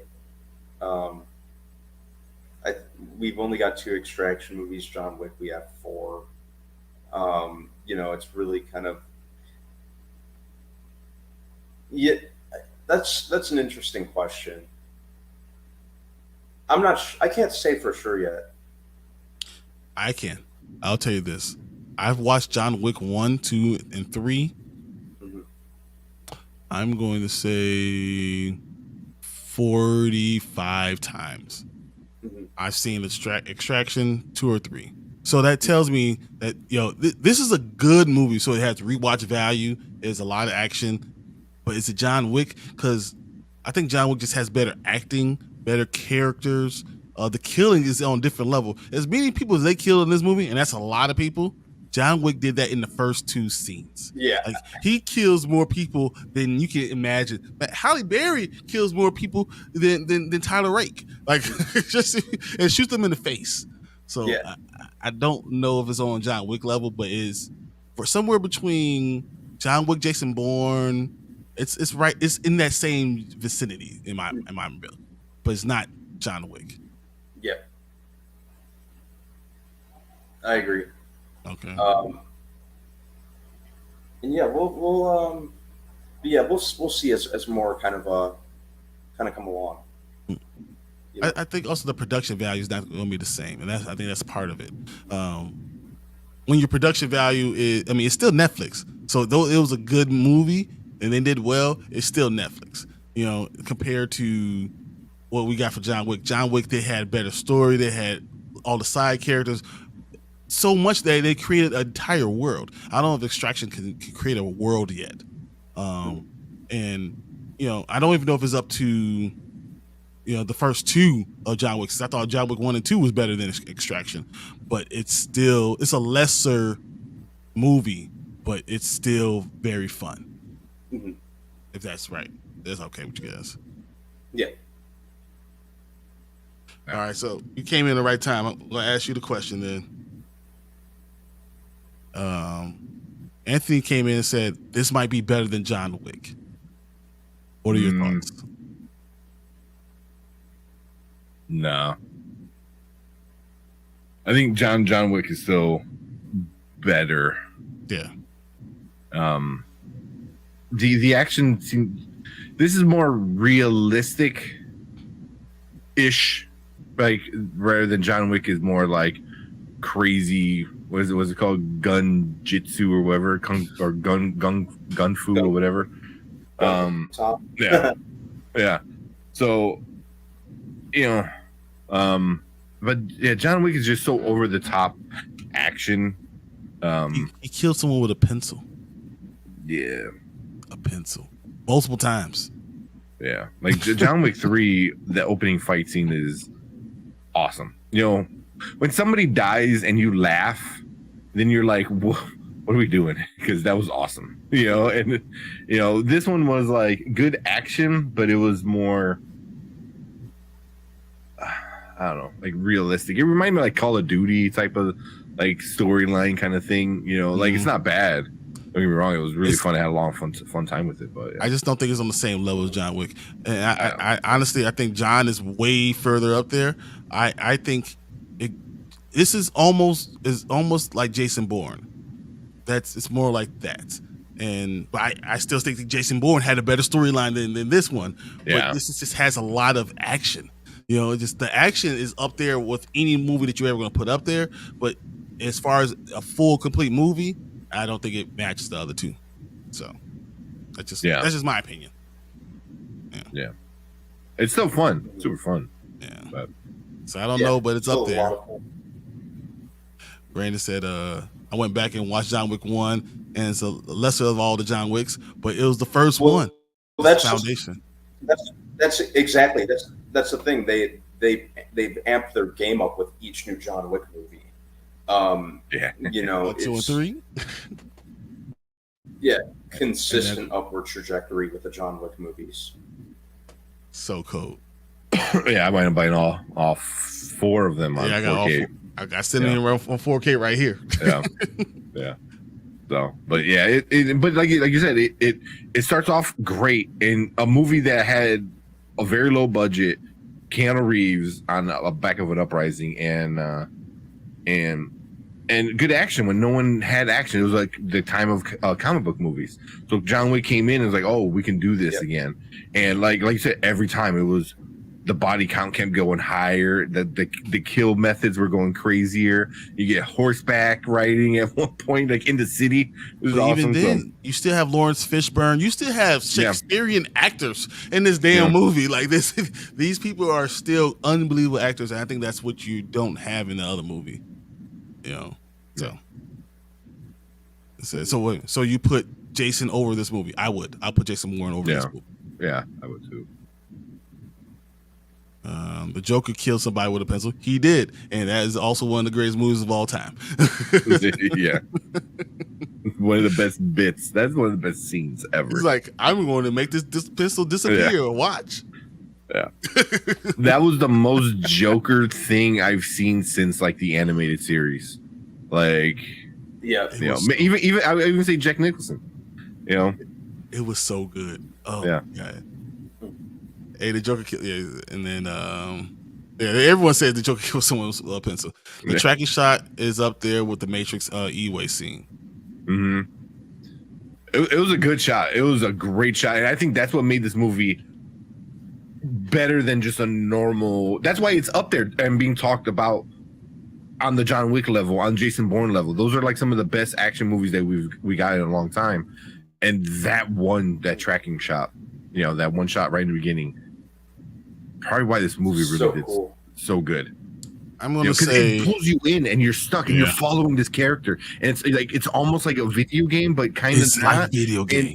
And you're just so like, oh, what's gonna happen? And he gets hit and then he fights and this and that. Oh, then he kills the dad. You're like, oh shit, you know, it's like it just that one single shot just pulled you into this movie so much, you know. And then obviously the other action stuff in the hotel was pretty awesome. But is it up there with the Matrix E-way scene? I don't know. I mean, with Morpheus and Keanu Reeves and the stuff that they did, it was so much more death in this, and that tracking shot was so much more death. It's hard to compare those things because Matrix was the first to do things that we didn't think that it was possible to do in movies. You know, so that's what's so hard. Like I wouldn't say that scene is up there with them walking in Golden Kill, going to get Morpheus out of that building.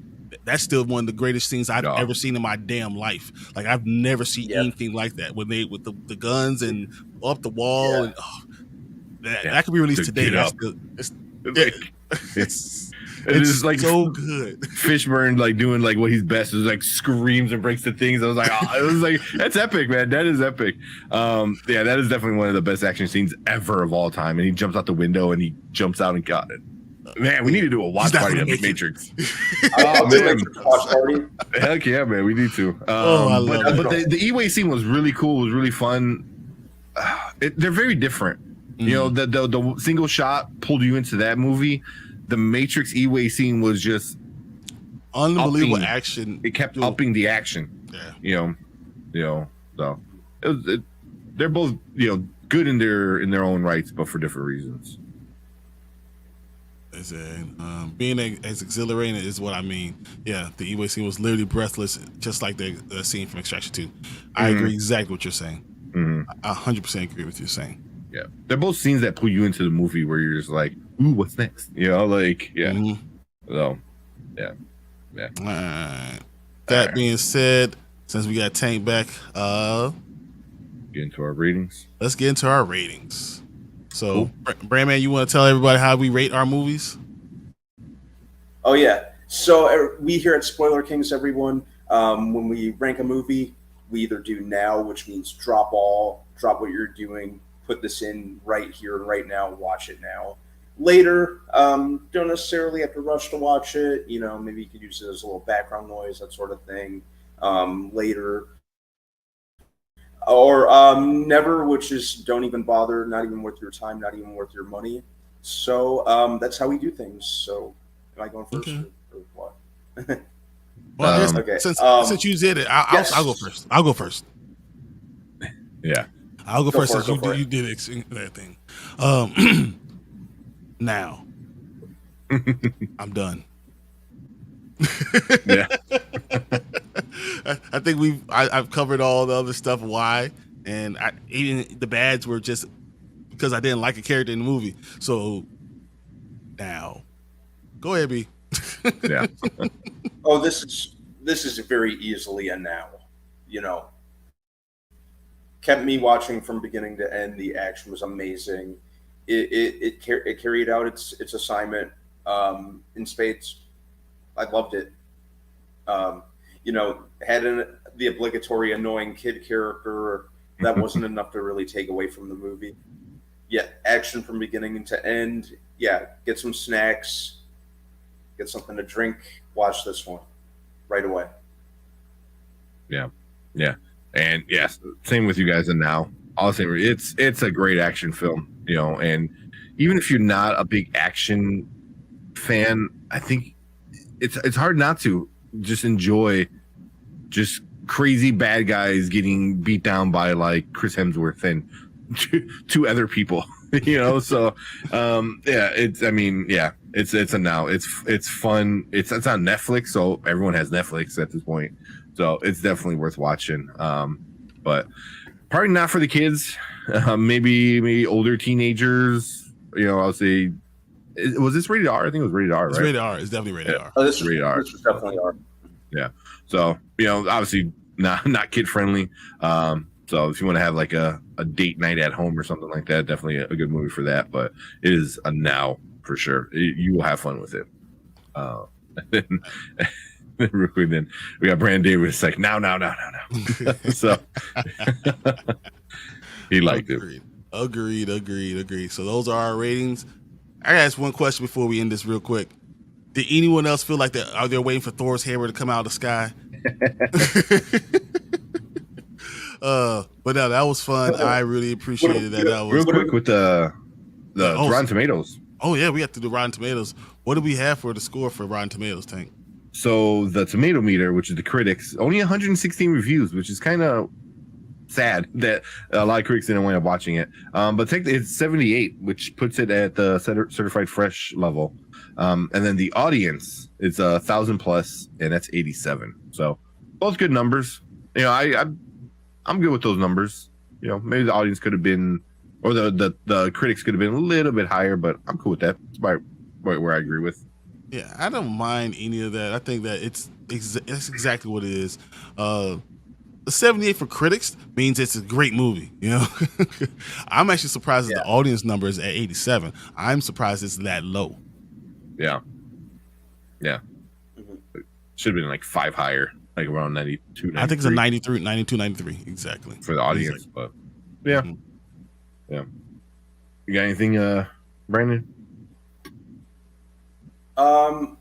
As far as the rating goes, nah, seems about where kind of where I figured it would be. Yeah. So, anything else, guys, before we end this one? No, that's all we got right now. I'm just happy to be 2 hours of just awesomeness. That was 2 hours of awesomeness. Thank you. Yeah. So, and then Brandon Davis, last one for this one, he said, I was literally Netflix and chilling when I was watching this.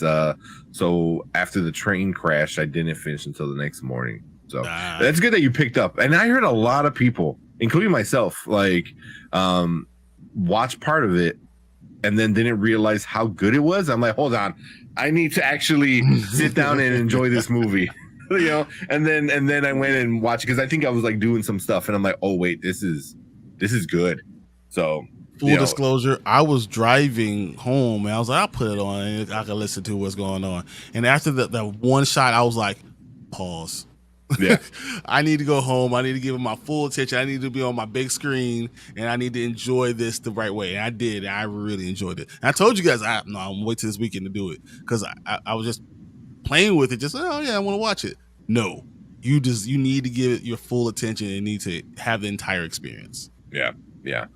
Because I heard a lot of other people the same thing. You started watching it and then you fell asleep or you did something else and you're like, hold on, you wanted your full attention. So, exactly. but that's our thoughts or review for Extraction 2. Go watch it. Let us know what you think about it. Are we right? Are we wrong? Leave a comment down below. And then for anybody who's not a subscriber, hit the subscribe button. Thank you for clicking on the video. We're on our way to 1,000 subscribers. So once we hit 1,000, we're gonna do a nice big giveaway. So don't miss out on that. Hit that bell notification so you can join us live, just like Brandon, Anthony, and whoever else was in here joining us, Xavier and stuff like that. So make sure you hit that bell notification and like and share our videos. If you find anything that you might like, please share with us. But cool. We appreciate all you guys. And if you're watching live, stick around. We're going to talk about some other stuff. If you're watching on replay, appreciate you guys. We will see you guys in the next video. Thanks, guys. Cool. All right, we're kicking Brandon out. Yeah, I got to be at work Yeah. a little bit earlier than usual tomorrow morning. So He has to Okay. do the extra pull-ups tomorrow morning, so he's going to, because of that, he's going to get up 15 minutes earlier and do like another 1,500 pull-ups to make sure he's okay. So, Literally That too. one punch man. yeah, I'll talk to you guys tomorrow. Okay. all right, right. sounds good, man. All right. Thank you, and to everyone who's tuned in today, thank you very much. Always a pleasure. All right. Abby, I'll have talk fun. to you guys later. All right, man. All right. Good night. You still want to do this elementals? Oh yeah, Do that real quick. I think it'll go fast, so why not? Let's do this. Pull up the cast and Rotten Tomato score. That stuff. Yeah, sorry, the baby was Doing his crying. thing. He is driving me crazy. So now he's like sleep talking, which is just the worst because you're waking up and you're like, oh man, he's up. Let me go. And then you look and you're like, wait, you're out. You're still sleeping, man. And he's a blah, blah, blah, blah. I'm like, you what? Stop waking me up, man. Because he's just like, That's because you care. That's the problem. You still care. You still at that dad point where you care. Once you get to me, the wise old dad, I don't care anymore. I'm like, yeah, you awake? Go back to sleep. Get out my face. Well, what's actually listen to you? It don't matter. I used to talk to my 3-month-old. I'm like, go back to sleep. What's wrong with you? Don't come talking to me. Yeah. Blah, blah, blah, blah. All right, you making noise and you can rock yourself back to sleep. Yeah, that's what he does. That's what he does. But he was moving a little too much and being a little loud. And then once he starts to sit up, I'm like, go lay back down. You're too far away. You need to go check. It was fine. Yeah. So I had to go check in. But I used to give him the one eyeball, like, sit your butt down. All weekend, that's what he was doing. I'll push him with my foot, like, go sleep. Yeah. First kid, oh, I need to make sure you're okay. Second kid, throw a sock at him. Tell the first kid to check out the second kid. Exactly. Hey, go figure out what's going over there. I don't know. It's like like all the cartoons, like, hey, go do this, and then like that person tells that person to go do it. That person tells that person to go do it.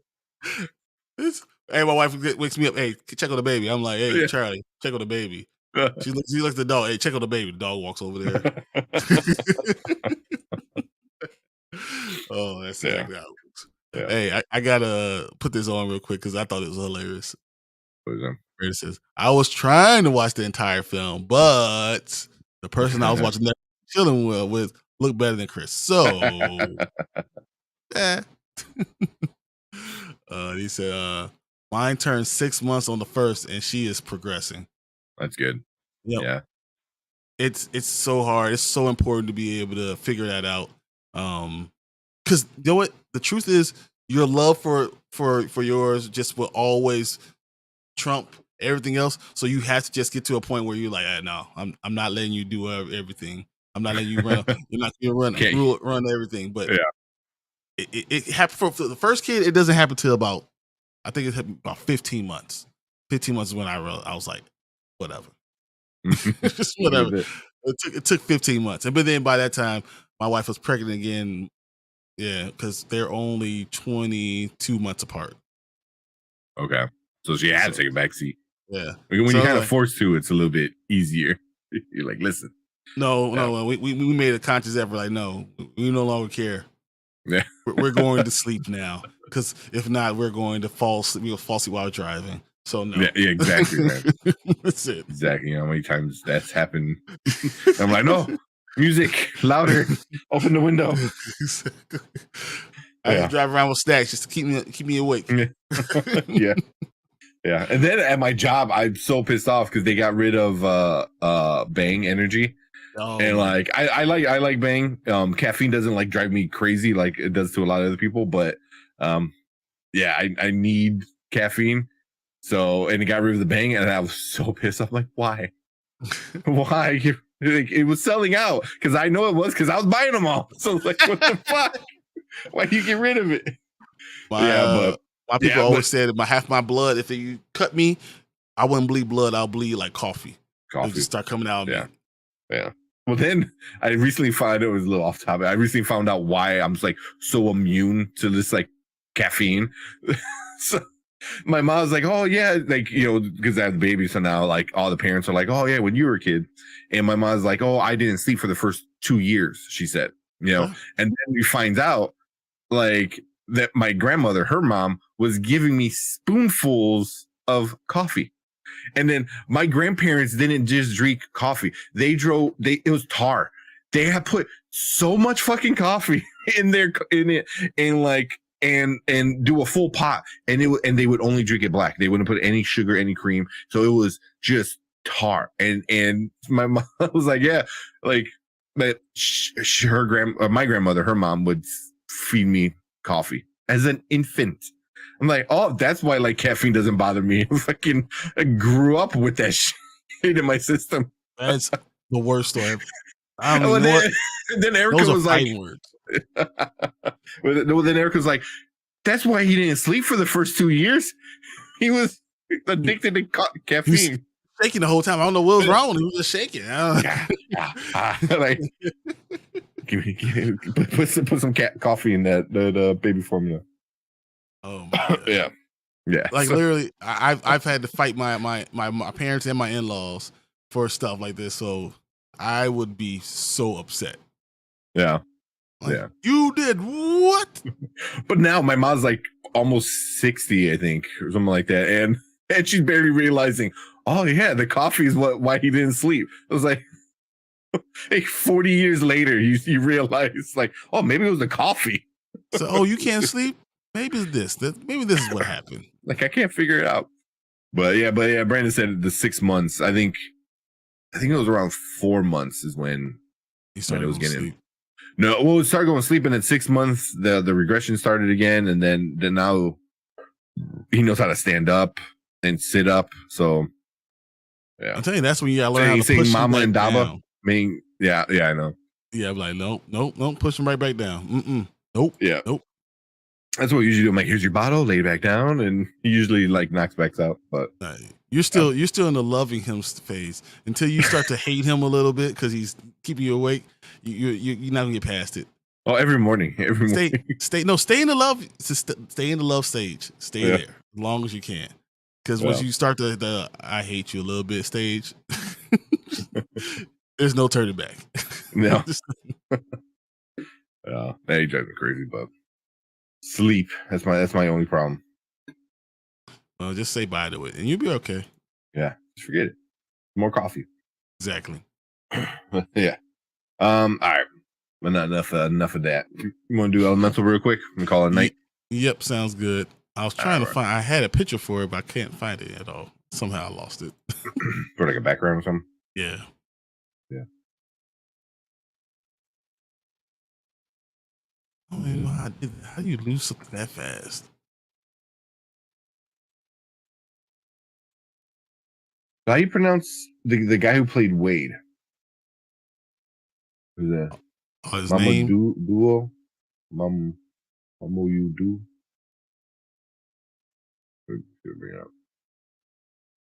I know you're talking about yeah, Mamadou. Is that your brother? Yeah, Mamadou. Mamadou? Mm-hmm. No, that's where you go. Mamadou Athie. Oh yeah, I see. Mm-hmm. He was in Jurassic World? Where the hell was he in Jurassic World? The Raptors.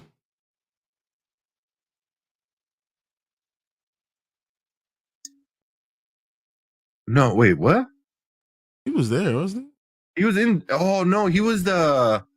Oh, I think he's the one that like the tour guide that gave her the key, right? I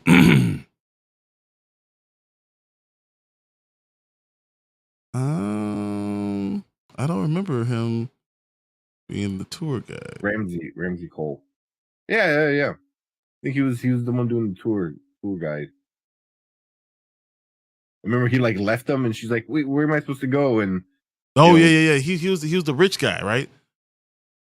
The one who's the real one behind. Yeah. He was the real one behind all of the stuff. He was like, I'm the one who set this whole thing in motion. I was the one who told you about this and all that. The whole time you thought it was Ian. It was really him.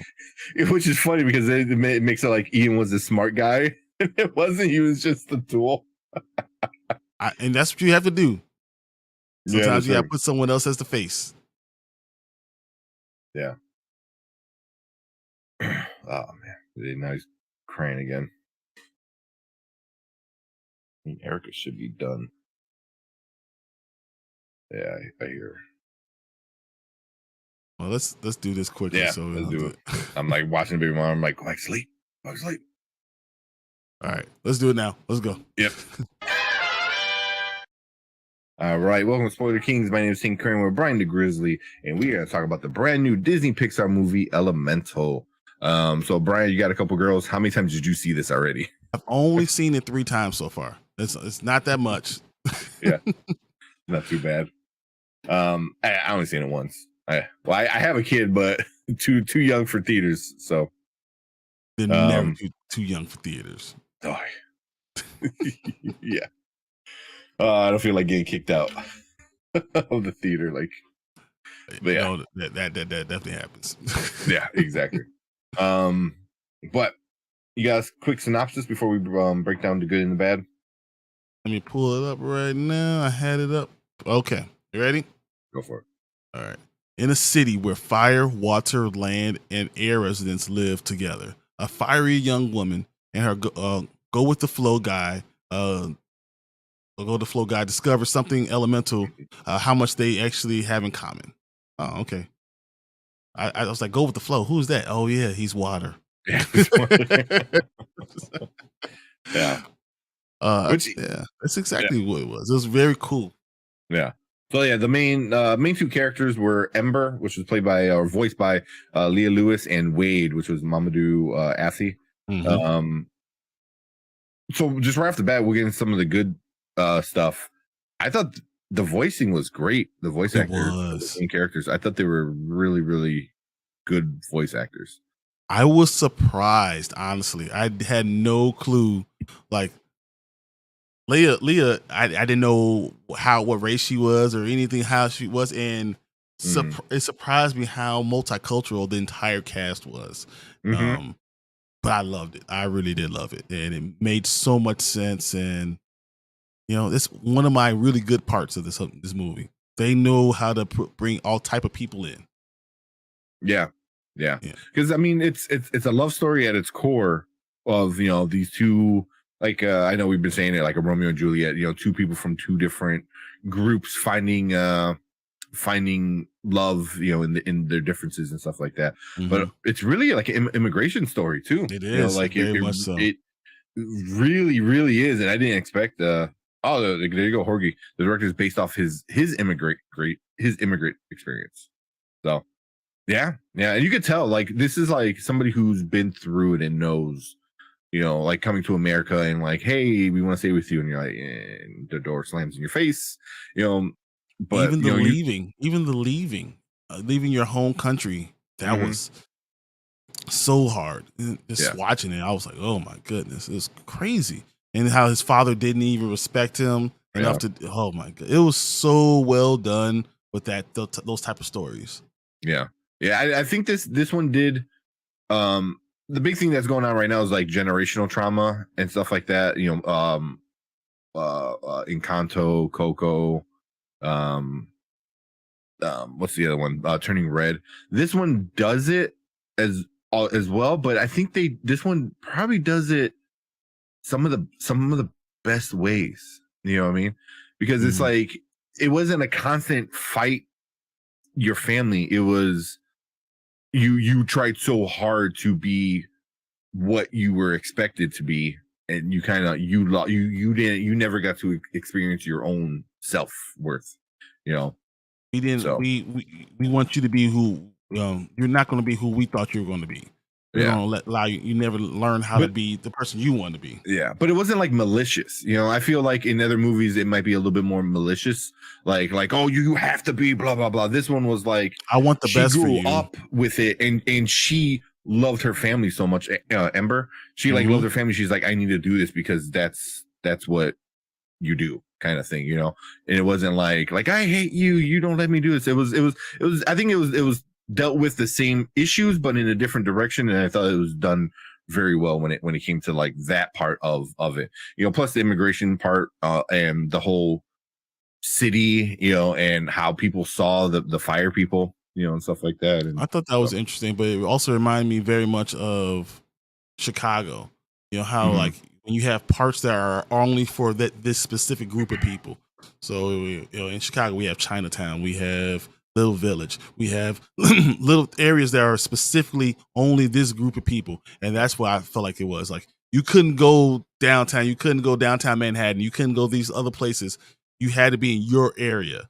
And that's the only place you felt comfortable was in your area.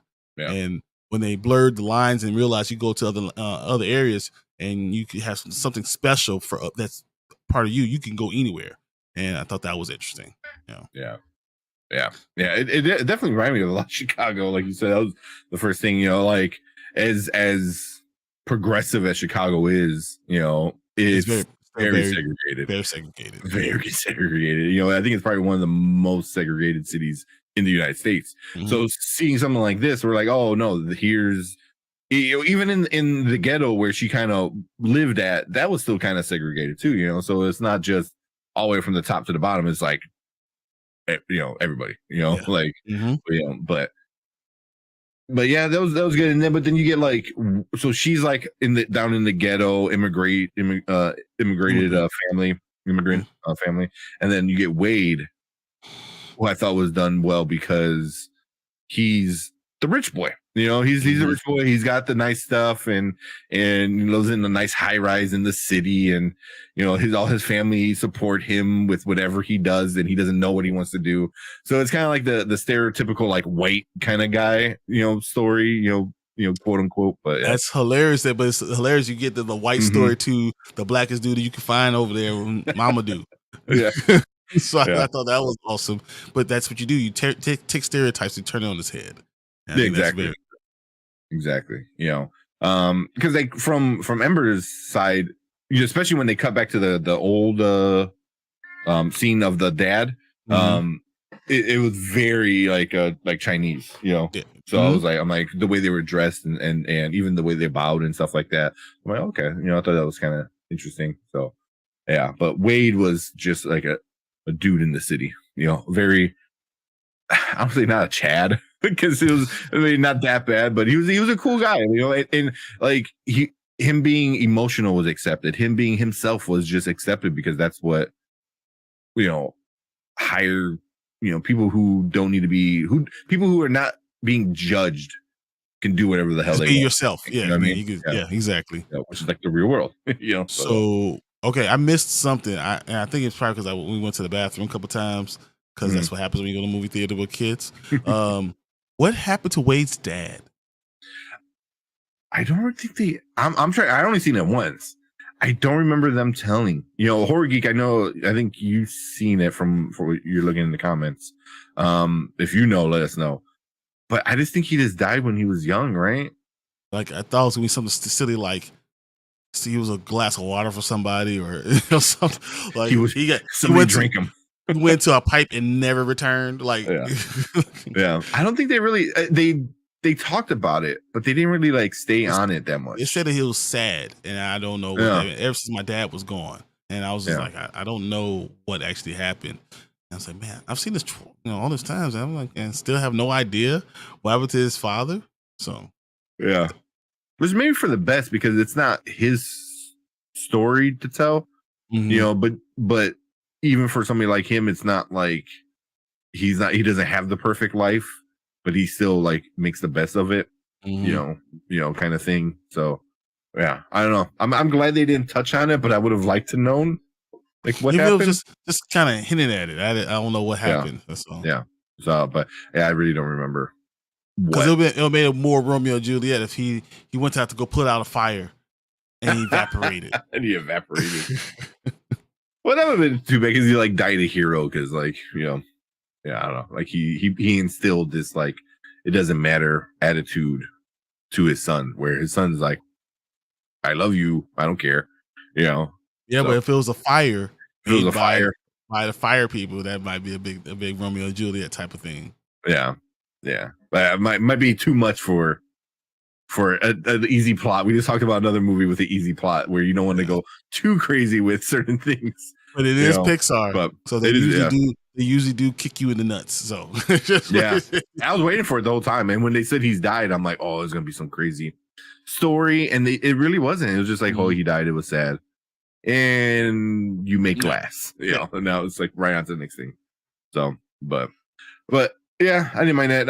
Any other good stuff before we get into bad stuff? I love the way that the glass making thing. I thought that was so good.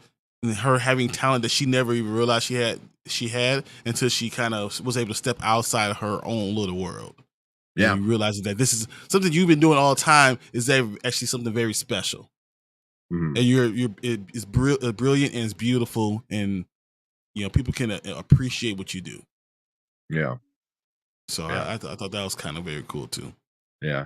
Well, even going off of that real quick, there's something she kept getting angry, and you're like, oh, she's a flame, so she constantly explodes and this and that, which was a good, funny thing because like it's what you expect from a fire person, like rage issues. But then like Wade's like, oh, maybe it's your rage trying to tell you something. So I was like, oh, I'm like, that's interesting because then it's like your inner gut. Like, what is your inner gut? What is your gut telling you? And the whole time, telling you is like, you don't belong here. That's why you get angry. It's like it's not what you want to do. You're forcing it. So, when you're being forced to do something, you tend to get aggravated and agitated easier. So quick to anger. Yeah. So I did like that. I really liked Wade. I didn't think I was gonna like him at first because just the constant crying. Yeah. Crying. Even the fact that he was going to turn her in, I was like, dude, why you turn her in? He's crying as he does it though. He's like, oh, that's another ticket, and it's like, and like I get it, because it's the turning on the waterworks, it's like the whole water thing. All his family did it too, so it didn't get annoying, but it was weird in the beginning. I'm like, oh, I don't like this guy, and then you wind up really liking him. But I don't we'll get into some of the bad stuff. Any dislikes? It's just a simple plot. I think the only dislike I really have is it's very simple. It's not a story. This is not a news story. This is not Up. This is not something that's more complicated. It's pretty simple. But sometimes the best movies know what they are supposed to do. Give you a simple story and you just enjoy the journey. So yeah, that being simple is not really a bad thing. I think the really bad thing is that you put it out in the wrong time. You should have put it out when it could have. You did if this movie came out a week after Flash, I think it would have made even more money. Yeah, it would have been the #1 movie for all these weeks at even passing Indiana Jones. It would have made more money one more week later. Yeah, I bet you they're kicking themselves in the butt.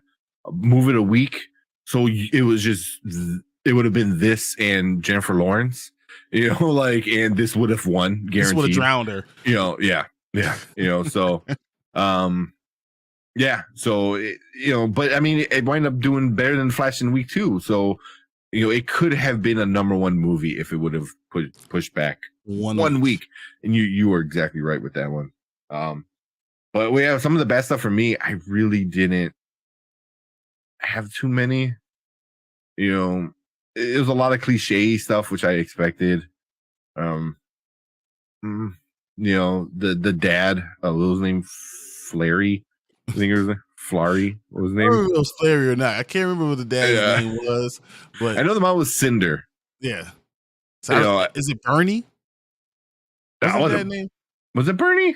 I feel like his name was Bernie, because I think Flary was one of the guys that are just in the shop. And maybe Florida it's another one that was in the shop. It was Bernie. I'm looking at it right now. I think Bernie's the one. Yeah. Which they're all flame, fire kind of joke. Cinder, Bernie, Bernie. Exactly. That's why I feel like he's Bernie. Yeah. Here you go. is a controversial take. Up peaked in the first few minutes. Up kicked you in the nuts in the first few minutes. Yeah. You're not wrong, but it's still a good movie. But I mean, that's what Pixar movies do, is like they need to get you in the emotions really quick, like super, super fast. And like they need to emotionally attack you. And then you kind of stay there for the ride because you want to feel better by the end of it. So I think this one did that, but I don't think it did it the best. They like, if you want to like other Pixar stuff where it needs to hit that emotional center fast, this one did it, but it should have gone a little harder, I think, or something like that. But it was still good. It was like you get like oh, people are assholes, and this family is trying to just do the best they can. I think this was a good shot. This was a good comeback movie for Pixar. Yeah. So it wasn't too much of anything, but Pixar needed a movie to show that, we don't have to go Disney Plus. We don't have to go straight to streaming services. We're going to start showing you movies that you like, storylines that you like, that adults can also like, just like kids. And I agree exactly what Horror Geek said. They should have marketed more, leaning into the immigrant status of all these people and how it is to come to a new country and make a world life for yourself. They should have really leaned into that, because I think you would have got a lot more people that would be interested in seeing the movie. And I think that's another reason why this movie will have legs and why it has legs overseas internationally. Yeah.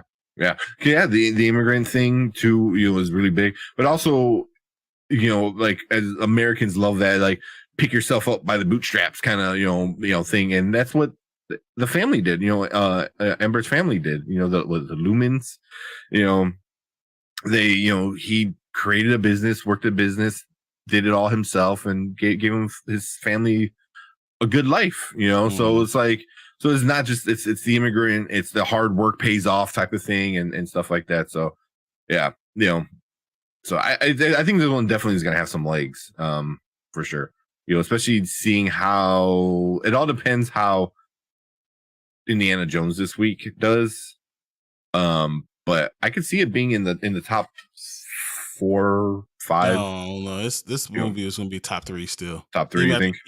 Even after Indiana Jones, I'm thinking that Elemental goes down to makes $15 million, and Across the Spider-Verse makes like $17 million, something like that. And still going to be up there because The Flash is going to make 10. if that. Oof. Yeah, but yeah, I'm trying to think of bad stuff, and I really can't think of any bad stuff. It's just a simple story, but I don't expect crazy stuff. With it. The animation was great. A lot, like it was Pixar level animation, but bad stuff. They created a good world. I even like the problems they had. And then her, to keep the flame up, she has to, she's fire, and you trap the fire in this room, so sucks all the oxygen, and he like starts to evaporate. And I thought that was so cool. Everything was just well done. I really do. I thought that I enjoyed it. Yeah, I really enjoyed it. It was a cute, good return to form for Pixar. So yeah. So and like Horgy, this is the only other kid movie besides Ruby Gillman. What was it? It's and then the Kraken. The Kraken is like one thing. It's I Am a Teenage Kraken. I think that's going to be the other one. Yeah. But it's always Disney Pixar is going to do good, and it's doing good across these, like you said, international. Ruby Gillman, I Am a Teenage Kraken. That's what it is. Oh, is that? Oh, that's the full name. It's Ruby Gillman, Teenage Kraken. Yeah. Horgy 48 million. So, but that comes out this weekend, so that might hurt it a little bit, but I still think Elemental, they have more marketing in that one. People don't even know when Teenage Kraken was going to come out. So yeah. I saw one trailer. That's it. I saw 2, but that's because my kids really like it. Yeah. I mean, that movie should have came out when Little Mermaid, like the week after Little Mermaid. So you think mermaids are good? Exactly. Let me show you the real mermaid. Yeah. So, but any other good or bad you can think of before we get into our ratings? No, I think this is where we're talking about. Yeah. Also, Catherine O'Hara was in this movie, which is pretty awesome. She was Brooke Ripple. Oh, really? Yeah. Which I believe that was the boss, right? Like Wade's boss. Yep. No, no. Brooke Ripple is his mother. Oh, the mother. Yeah. Yes, that's the mother. Brooke yeah. Okay. So the one that, I love you so much. I'll do whatever. I'll always be. Yeah, all that. Yeah. Yeah. So that's cool. I love seeing Catherine O'Hara and stuff. She's awesome. But cool. Let's move on to our ratings then, and we'll get into some of the comments. So over here at Spoiler Kings, we keep things nice and simple. We do now, later, never. Now means you got to go check it out right now. Later means you can wait until it's on streaming, catch it whenever you can. And never means just skip it. It's not worth your time. So what you giving this one, Brian? If anyone has a kid, I'm going to give this. Actually, surprisingly, I'm going to give this a now. If you have a kid, you should go out there and go see this. This is probably the best movie that's come out for parents to take their kids in a long time. I think it would. I'm telling you, if it didn't have, the Flash to contend with, or Spider-Verse to really across the Spider-Verse to contend with, if it was 1 week later, this movie might broke even. And they spent a lot of money on making this movie, and I think it would have broke even possibly if it just would have waited a week. But I think it was afraid of the whole teenage Kraken and having two major kids movies at the same time, so it wanted to have space between that.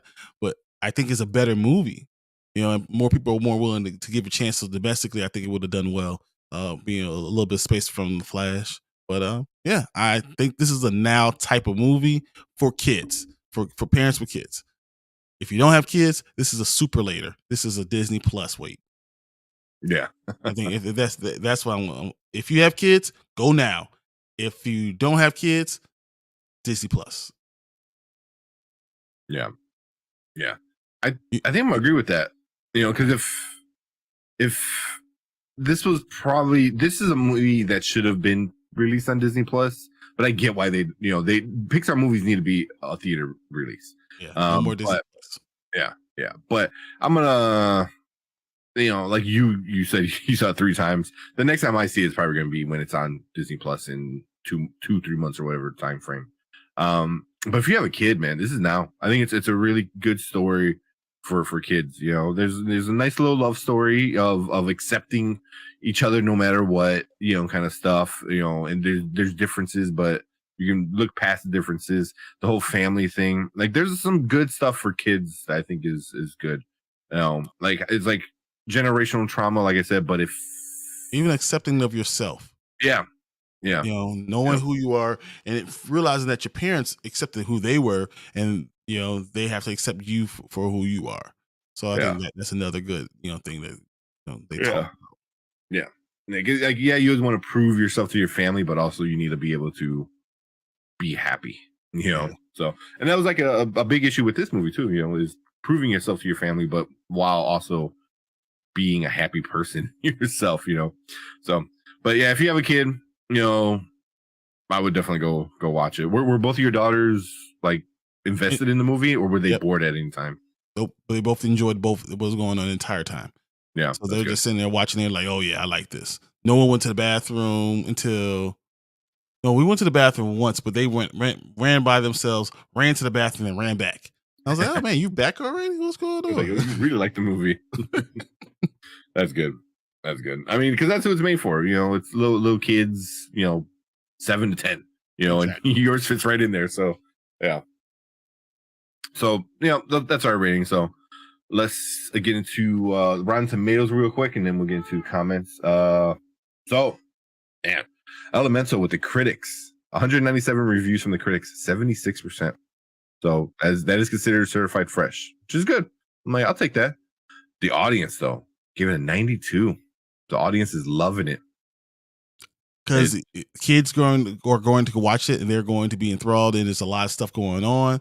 So if and parents are going to be happy because their kids are sitting down and they can take a break and watch a movie that's actually interesting, on different levels. And that's what a good kids movie has to have. You have to have levels that the adults can enjoy it, and there's a level that adult can enjoy that the kid won't even realize that's there. If you have a movie like that, then that's when you have a hit. Yeah. Everyone needs to enjoy it, and this is definitely one of those. I'm trying to think if it had any like quote unquote like adult jokes. I don't think it really did. No, but the whole idea of not, being an immigrant and then not being accepted by your family and not being able to go back home and having to make your own home there and start all over. That's a very adult theme. Yeah. It's not something that you usually think about as a child. You don't realize that your parents are dealing with those type of things. But that's an adult theme that I'm with it. Yeah. Cool. All right, let's get into some of the comments real quick. Where we at? So definitely marketing should have leaned into the immigration experience more to get the Disney adults. Exactly what you were saying. You want to get some of the adults. Get into some of the stories you respect more, either from your grandparents or your parents or yourself or stuff like that. So, yeah. And then Horgy said, "Wade is a good dude." Wade was awesome. Like I said, he was annoying at first, but he wound up being very, very likable. Very, he was even good within his family. Like he just was good no matter what he was doing. He was just a good guy. But even like for him, like I think he could connect to a lot of people too, where it's like, I don't know what I want to be when I'm grown up, and I'm like, 30. So it's. I'm not saying me personally. Like, we all know you're not 30. Yeah, that's. But yeah, it's just like trying to find what you want to do in life, and I feel like that was Wade, always trying to find what he wanted to do. So, yeah. Up peaked in the first few minutes. He goes, "I don't love Up." Yeah. You know what? I do love Up, but it's not like my top ones because it did hurt watching it, and it made me really, really sad. But I did enjoy watching some of Up. Yeah. I mean, Up is rememberable. Like he said, it peaked in the first few minutes. Everyone remembers the first few minutes. Everybody. When you're like, hey, what was the dodo bird thingy's name? I don't remember. Carl. Frank. But it wanted to be a chick with a dude's name, so like a female bird. Yeah. But like a lot of people don't even get that. They're like, wait, what? So yeah. Up was the beginning of the movie. That was the movie. It was so sad. Oh my gosh. Yeah, it was super sad. They're making a spin-off thing. Oh, so did you see the Up thing? His date one? No. Is it out already? It came on at the beginning of this movie, Elementals. Oh, in the previews. Yeah. The previews were that. I've been coming to movies late, like right as it's about to start.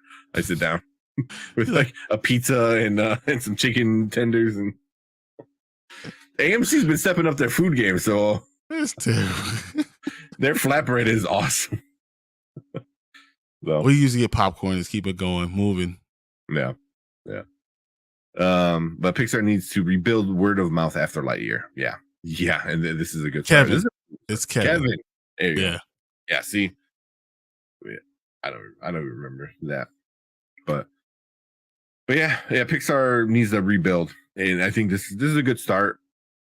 It's a brick and mortar type of movie, something that good start the foundation, and this is we can build from here, and I think this is exactly what you need.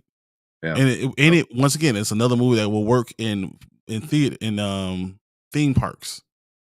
Oh, 100%.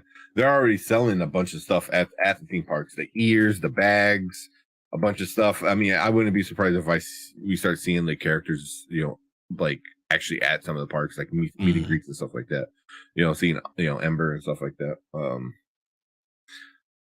But I know it was a $200 million budget. Mm-hmm. See, where as of right now, worldwide 121. Yeah. So not bad. So it might make $200 million, which means we probably lost money on the whole thing, but not as bad as what we thought it was going to be. Yeah, not Lightyear. But like you said, domestic 65, international 56. Mm-hmm. So it is not that far behind. So if he can make up some of that stuff in worldwide and international. I can see it get to 200 million. I can see. Yeah. I don't I think can see it's maybe going past that. 250. I can see maybe going maybe 250. I mean, how many weeks have we already had it? It's the second week. This is the second week, so no, this past week was the second week, right? Yeah, this past weekend. So Yeah, this was is the on the second third week. So am I going to think it's going to make another $50 million in both places? Probably not. It might get to 200, maybe. With a whole 4 week. I don't know. Maybe it's 200. Because I mean, think about it. If it makes $15 million this weekend, which would be what 25% drop, whatever. Yeah, because it started off at 29, and then now it's at 18. And if it goes on to 15, that's a really good drop. Like a very small drop. To do 15, then 12, 15, then 10 is really good. But that's only $25 million. Yeah, that's true. So that puts it at 150 plus. Probably make it. Let's say they do the same thing internationally. That's 175, 180. So 200 is going to be hard, but that's about where you can see it. Yeah. So, finish up these comments. The only other kid movie is the Ruby Gillen, the Teenage Kraken. Yeah. In other words, there's no competition for it. Yeah, which is good. And then Brandon Davis said, "I'm waiting for Disney Plus on this one." Yeah. Which, like you have what do you say, 6-month-old? Yeah. If you have a 7 to 12-year-old, take it to the movies. Yeah. Was it Genki was voiced by the director of Elementals? Really? Which one was Genki? I don't know which one. Who the Peter Sullivan? Okay. Oh yeah. Okay. He's right. Yeah. Okay. I didn't realize that. That's a good call. Yeah.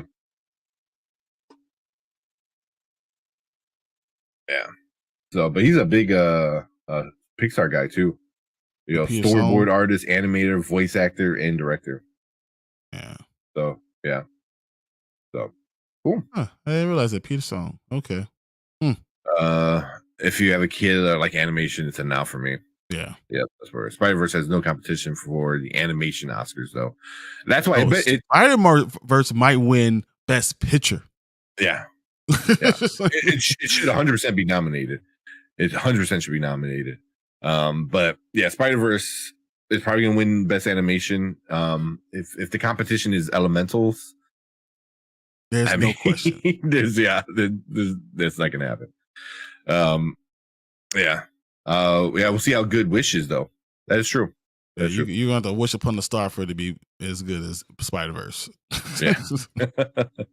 But I mean, if it makes some good money and it brings people back into it, I think they're slowly starting to build it up a little bit. I'm starting to see more promotion for it. Maybe because Elementals is released, so you start the next promotion. Mm-hmm. But Wish actually has a villain. A lot of Disney animation has been avoiding straight up villains. That is true. That is very true. I didn't even think about that.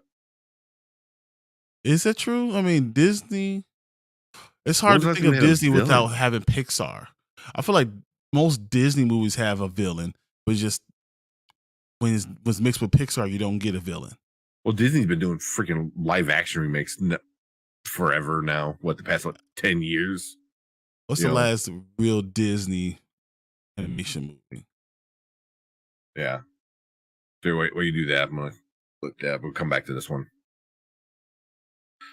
And we got Travis. What's up, Travis? I loved a Finding Nemo sequel about Marlin trying to find love again. That'd be cool. Discovering some other eggs of his survived and were found by families in other parts of the ocean who raised them as their own. That'd be interesting, but I was thinking more that they're gonna come back for revenge, for child support.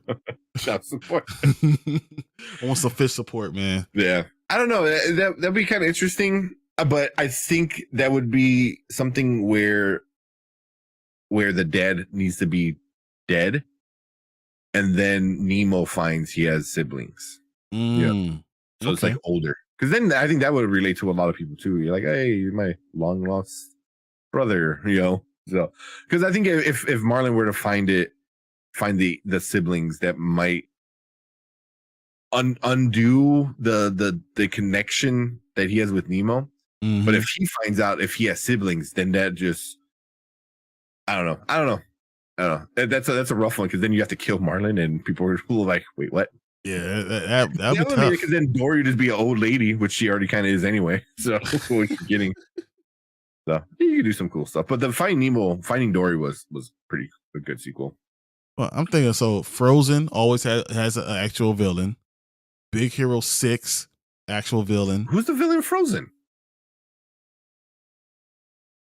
There's no villain in Frozen. Because I only seen part of it. I really don't like Frozen, but also I don't have kids. I'm thinking, so Han is a pretty big villain in Frozen in my mind. The prince with the 12 brothers who tried to kill, and the heart and all that stuff. Frozen, like he was a pretty big villain. I'm gonna go on Han, saying he's the a villain. Yeah, Hans is the plot twist villain. Yeah. So, what else?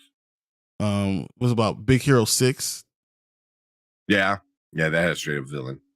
Had a cool villain too. Did Bolt? I can't remember what Bolt. Oh my god, that one's old at this point. 2008. It's not that old. That's almost 20 years old. What did 15? 20? You aging yourself, not me. Ralph Breaks the Internet. Ralph didn't have a villain because they were villains. Yeah, so he didn't have one. Wreck-It Ralph, that didn't. Well, have I guess one. it did. It had the first one had the the racing king. car king guy. So the second one really kind of didn't. Ralph was kind of being the villain in the second one, but the first one, had a villain. The Princess and the Frog had a villain. Yeah. Which I cannot wait for that sequel, man. I think that's a well-deserving sequel that it's going to tie into the ride that they're redoing Splash Mountain. So it'd be awesome. But Encanto didn't have a villain. No. But Tangled did have a villain. Yeah. I was gonna say Coco, but Coco had a villain, had a very bad villain. Raya and the Last Dragon had a villain. Yeah. So Moana had a villain, but it wasn't really a villain, but it was a villain. It did. I mean, the fire, they're afraid of the lava monster, all that stuff. Yeah. And so it was in the death of the island, but it went. It was just in my eyes, Maui was really the villain. But whatever. He was. Damn you, The Rock. What can I say except you're welcome? Yeah. But I'm always down for a good villain. Like whenever I think of villain, I think of Jafar or Ursula. Like a villain, like somebody you want to be angry at. Scar, yes. So good. Like those. Like right now, there's a comic book run of Disney villains. I don't know if you've seen it at the comic book store. I kind of want to get some of them because of the art is awesome. Just the art is awesome. You have of Scar and Jafar. I think they did one with Ursula. So yeah, they all look exactly the same. Yeah.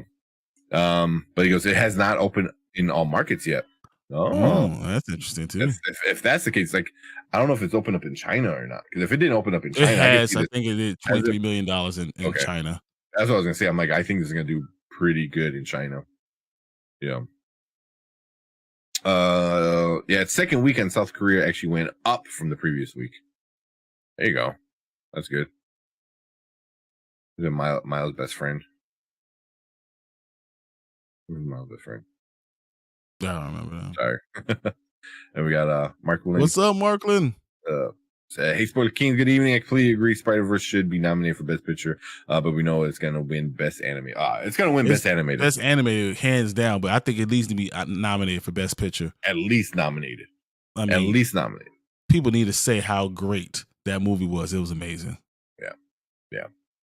Let's hit Yeah, Hans is the villain. Frozen. Yeah. I guess I haven't seen Frozen enough. I was like, I seen it maybe one time. If you can't hate it if you don't know it. It's the song. It's the damn song. Let it go. Exactly. Let it go. Oh my god, my kids would be singing it right now. Yeah. And Finding Dory is one that didn't have a real villain. They really didn't. The sharks weren't there. Yeah, so the conflict was simply the situation Dory got herself into. Yeah. Agreed. So, I mean, like not having a villain doesn't mean it's not gonna have a good story. I think like Encanto, is a good example. Yeah, the villain was inside. No, Encanto had a straight up villain. That was the grandmother. The grandmother's a straight up villain. Straight up villain. She just shunned her son to a point where he had to live in the walls, bro. Yeah, that's a villain. Yeah. Well, we watch it a lot here, and it was on the other day, and I'm like, F that grandma, man. She's an ass. Like, blaming her granddaughter for everything. And then finally, like when Maribel finally stands up, I'm like, no, you suck. And it's all dying because of you. And she's like, oh, it's like, how dare you? I can't believe it. Your son is living in the walls with the rats because he's too afraid of you. Come on, bro. Yeah. You know you're the villain. Yeah. But Tango has his mother. Gothel. Yeah. Tango's awesome. Tango's another like underrated. It's my daughter's favorite movie. Is it? She loves Rapunzel. Yeah. I never seen it, and then finally, like me and Erica, she made me watch it. I'm like, oh, that's pretty good. I'm like, why did you wait on it? Dr. Was that Facilier? Was he? Facilier, yeah. He's the great villain from Princess and the Frog. He's the one that changed her into a frog. Yeah. He's the one who was talking to the evil. That was the voodoo doctor. Yep. Yeah. And he looked cool. I always like that kind of like New Orleans kind of. I'm telling you, it's cool. And you know what it reminds me of? What? The interview with the vampire. Oh, he was all sipped in. So, like I said, man, this ride, I'm super excited for this ride, man. At Disney. So I don't know if this character is going to be in it because I think it's going to be based off after the movie, but before the next movie that they're doing. Facilier should still be in it because he is the main villain. Yeah. And they're able to defeat him, so that works. What's his name voiced him too? Oh,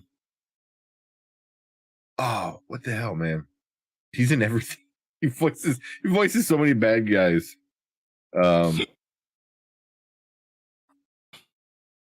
Keith David. There you go. I'm like, what is it? Keith David. Oh yes, yeah. I'm like he has that super iconic voice of just being everything. He was in Community, which was awesome. He's not the bad guy. He's the good guy. He's the bad guy. He's a cop. He's everything. Anything with a deep voice. Yeah, I think about him as the holy man in Pitch Black. Yeah, he's in Nope. Yeah, shit, that's right. Yeah, he's the dad in Nope. I mean, everything, man. They Live, Pitch Black, Coraline, Rick and Morty. I forget he's in Rick and Morty a lot. So yeah, he's Gargoyles. Goliath. He was Goliath. I mean, come on. Yeah. I love Gargoyles. Love it. I've been watching it again, and Erica's like, I don't get why it's good. I'm like, because you don't understand good movie. Good TV. Exactly. Because you have terrible taste. Yeah. Look at you with me. That's what I was saying. Self-deprecation. That's yeah. One Spider-Man variant is a Disney princess references. Is it? It's a Disney princess references. That's funny. Spinstress. I gotta watch that again. I can't wait till it comes out on Blu-ray so I can just sit and rewind it and pause and stuff. I can't wait. So. I'm literally going to go do a deep dive. You like, Brian, what you doing? Pausing. Frame by frame. I'm 3 minutes in. 5 hours later. 5 minutes. Did you see this one? I want to be writing them down. I want to have like little notepads. Right now they're saying Quake from Agents of S.H.I.E.L.D. was in there somewhere, and I don't know where. Really? That's what people are saying. So we'll see. To be fair, I don't think Frozen 2 had a villain. I didn't watch Frozen 2 at all. So. It was just the forest. So yeah, I don't think it had a villain. But you realize that they are the villain. Yeah, and the forest people that just didn't know who to be angry with. But yeah, it wasn't. They weren't the problem. So you're right. It wasn't a villain. Yeah. Yeah, I remember Keith David the most from Emilio Charlie Sheen movie Men at Work. Who do you play in Men at Work? I have to look it up. Yeah, I can't think of the top of my head because I remember the movie. I just don't remember. Yeah, I would have to look at it. We have to look at it I again. think Men at Work is the one time that my dad had explained to me how Emilio Estevez and Charlie Sheen were brothers. I was like, how? Yeah. That's a good story, man. Talking about Charlie Sheen and Emilio Estevez and Emilio Estevez and you know, Martin Sheen and how they changed their name and that's a very interesting thing. Yeah. But even like I think Emilio told a story where because that's his dad, and he had changed it because you know you couldn't have that kind of name in Hollywood.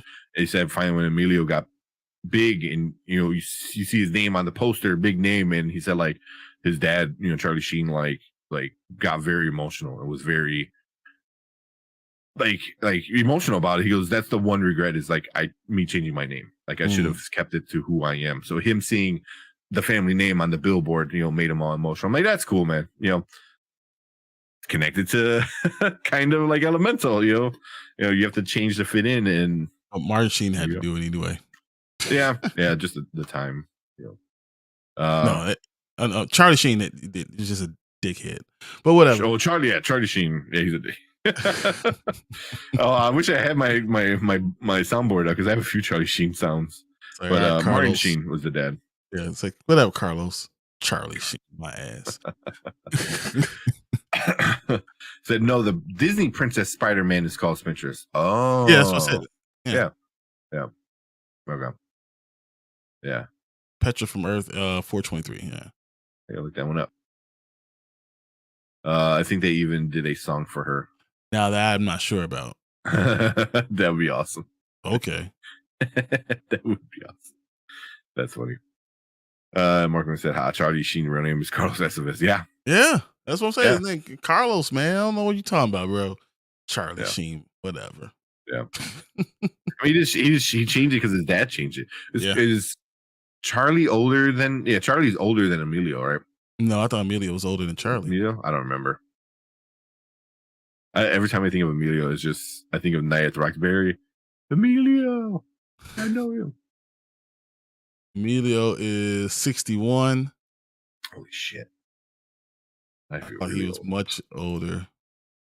And Charlie is 57. So yeah, Emilio's older by 4 years. That's damn. Okay.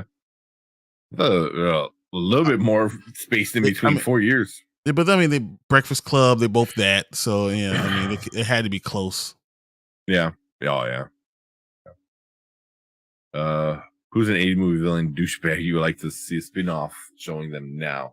I'll go with James Spader. I'm Pretty in Pink. 80s movie. I have perfect answer. Perfect.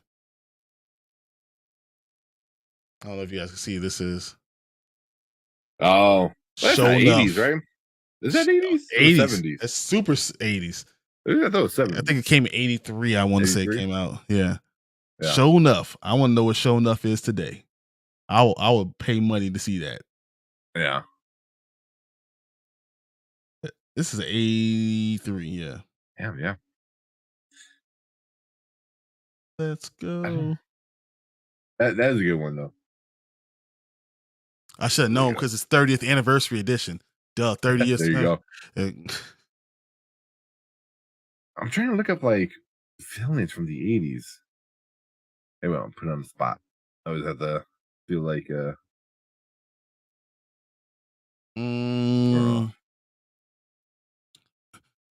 we already know what Darth Vader is. Yeah, I was gonna say a lot of these like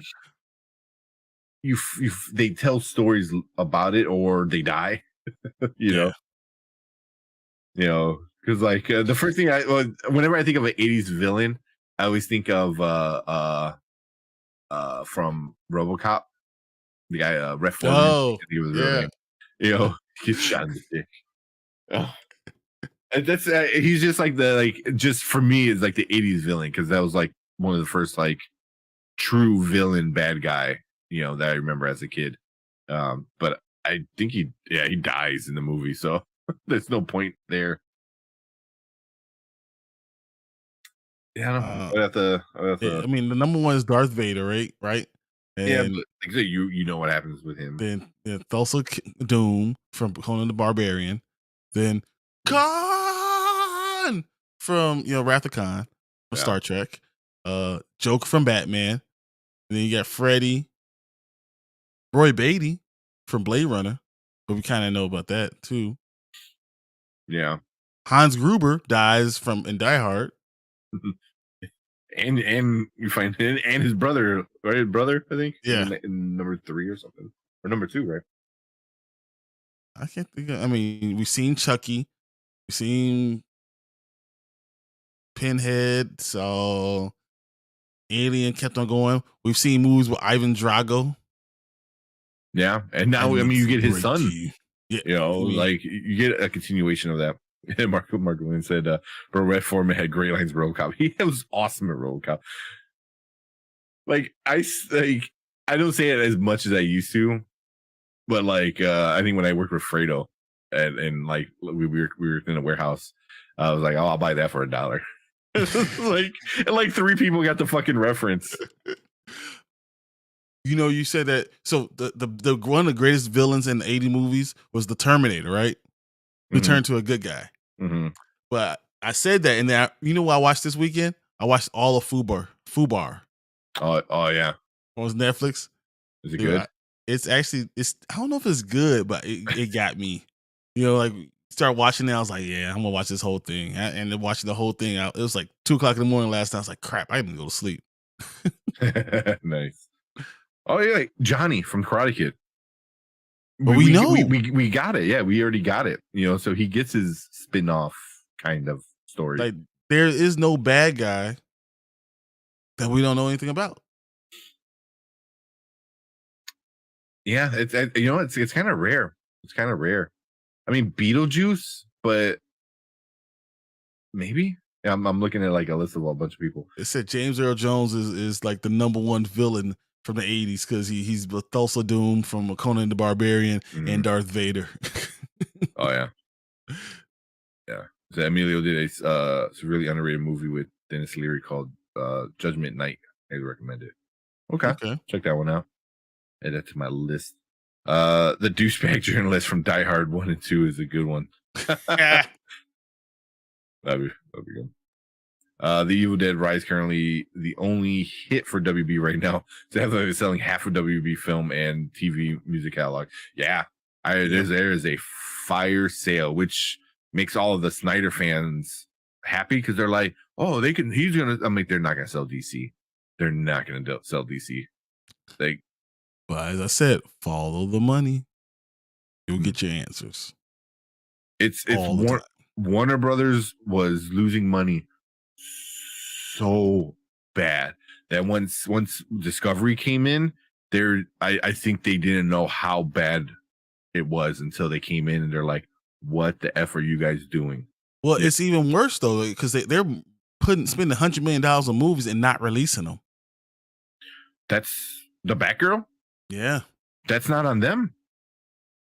If they projected it was going to lose more money if they kept putting more money into it.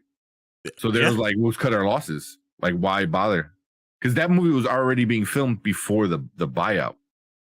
It doesn't matter, but I'm saying you're talking about losing money. Losing money, you're going to continue to lose money if you do production stuff on stuff and not release it. You're always going to continue to lose money. Yeah, but like I said, that's not on them. That's the old Warner Brothers.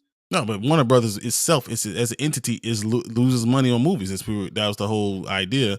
And it doesn't matter what they do. If they continue to put their backing behind things that aren't going to do well, then they will continue to lose money. But it also means if it's a movie that makes a lot of money, then we're going to get a sequel.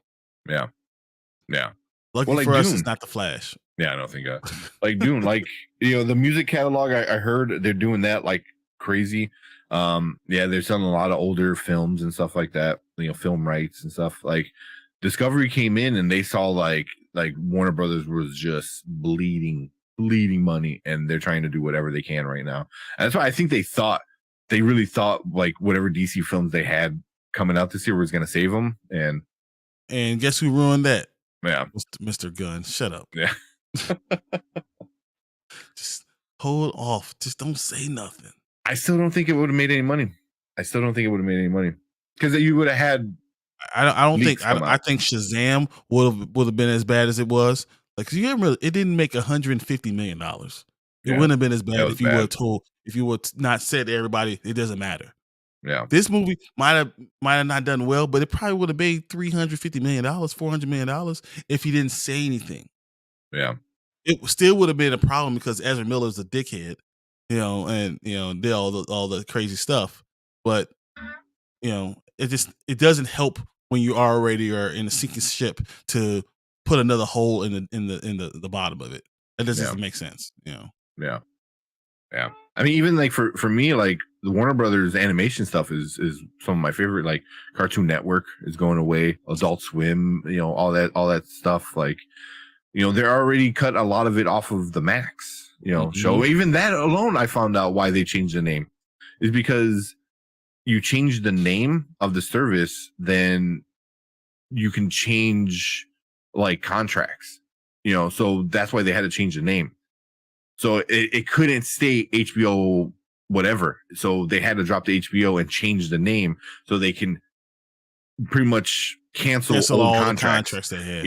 So anything that would be in like replay or syndication, not syndication, like replays, they would have to do it. The same reason why they did with the animation stuff too. They got rid of a lot of the animation stuff because how much money they had to pay out. That makes sense.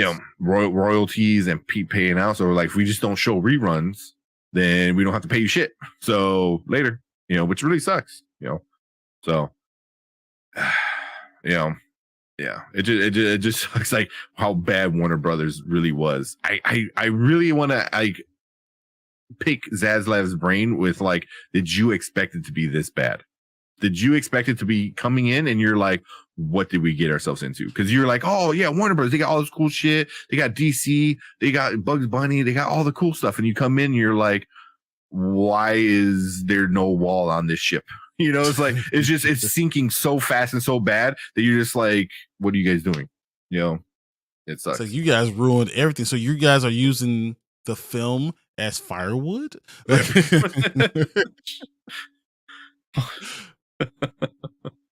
Well, go ahead. My bad. Margaret says, Fubar is very enjoyable, draws you in. It does. I don't know what happened. Like all of a sudden I was like, it was on episode 3. I was like, I can't believe I watched this all so much. Like, it's like so bad that it's good.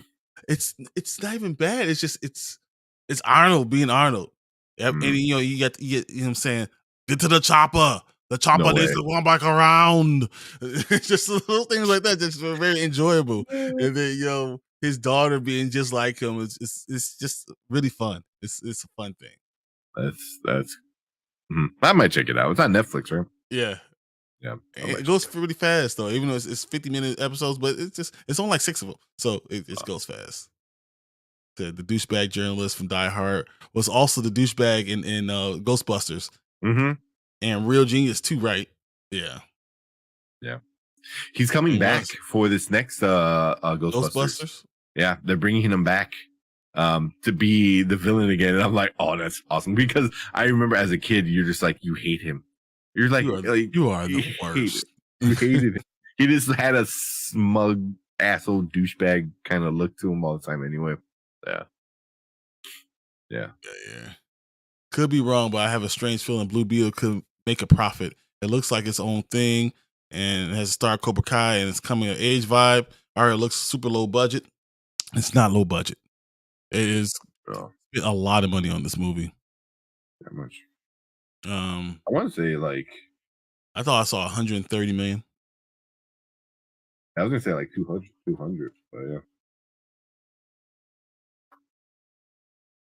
It's definitely not. It's not low budget. 120 mil. That's what it's saying here. I thought it was 130, but it's 120. Okay, makes sense. Yeah, the budget for Blue Beetle is 120. For sake of comparison to other DC films, the budget for Black Adam was 260. Yeah. So I guess it is compared, but the budget for Shazam was 100 mil, Justice League 300 mil, Aquaman 205. So I guess compared, it's down there with like Shazam 1. Mm-hmm. But I hope it does well. I really do. I hope so enjoy too, but Jaime and I enjoy Blue Beetle. If it doesn't make money, it's because of Warner Brothers. It's because they announced they're not mattering. But the movie itself has to be good. It just seems so well done. Yeah, just the cast though is a lot, very very like Hispanic, which makes sense. But it's got younger Hispanics like Zolo. With Jaime, and then you get the older Mexican audience with George Lopez.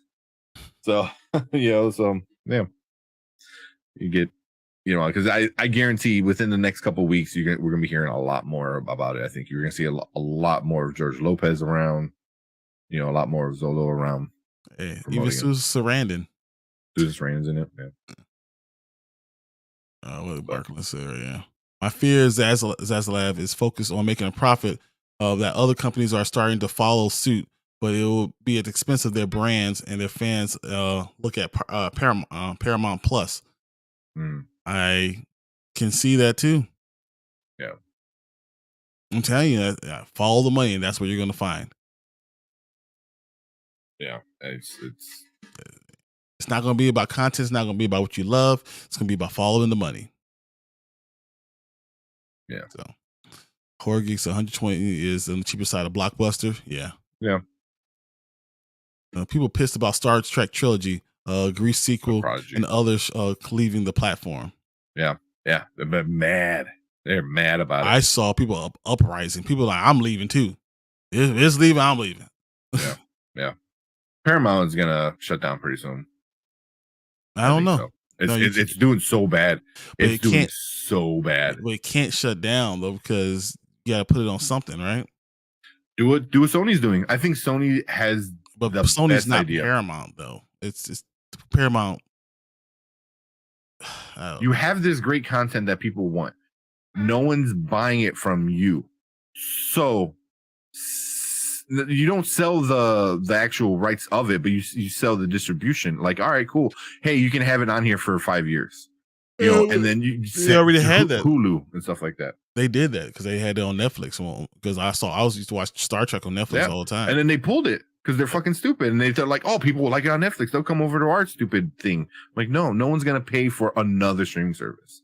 And I think Sony figured that out, and Sony is like, we'll make the content and we'll give it to like Netflix and other Hulu and stuff like that, and not give it, but sell. I think you watch what Paramount and Peacock are doing. They're bringing their movies on too, and it's not doing well. Neither of them are doing well.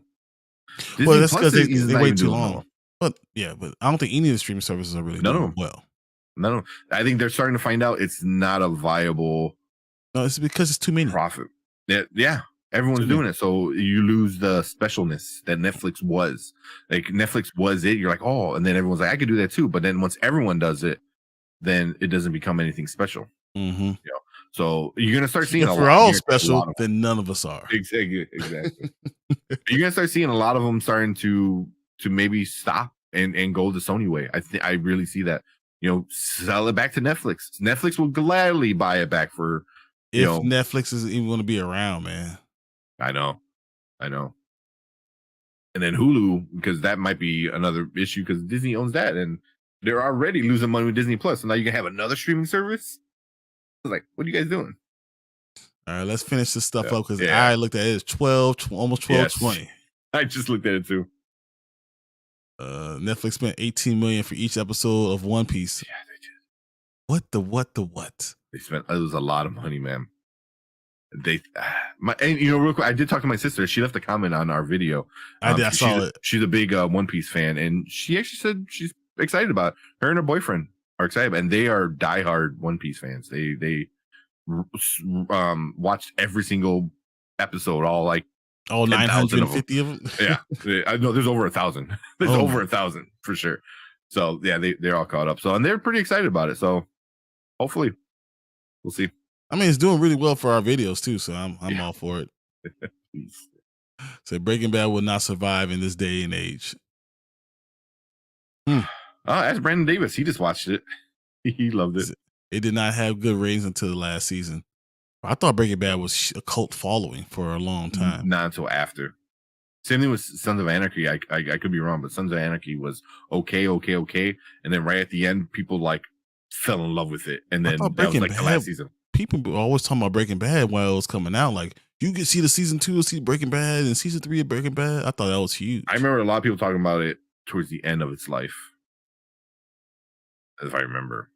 And then obviously people are still talking about it, where they made a spin-off. So I can see it doing well. So in a streaming age, you have to instantly be a big hit. Nothing is allowed to build an audience over time. Yep. Stranger Things, perfect example. It'd be a big hit right off the bat, and then you get all the money. And then the kids become 8,000 years old. Yeah. Netflix is doing well. They are reaching new records. There you go. Yeah. Because they make content, but their bread and butter is still, having like old rewatchable stuff on there. Like I was really upset when they got rid of How I Met Your Mother. I was like, damn. So, because that would be like, we'll just throw it on whenever. Well, before we had a kid, now everything's Mickey Mouse.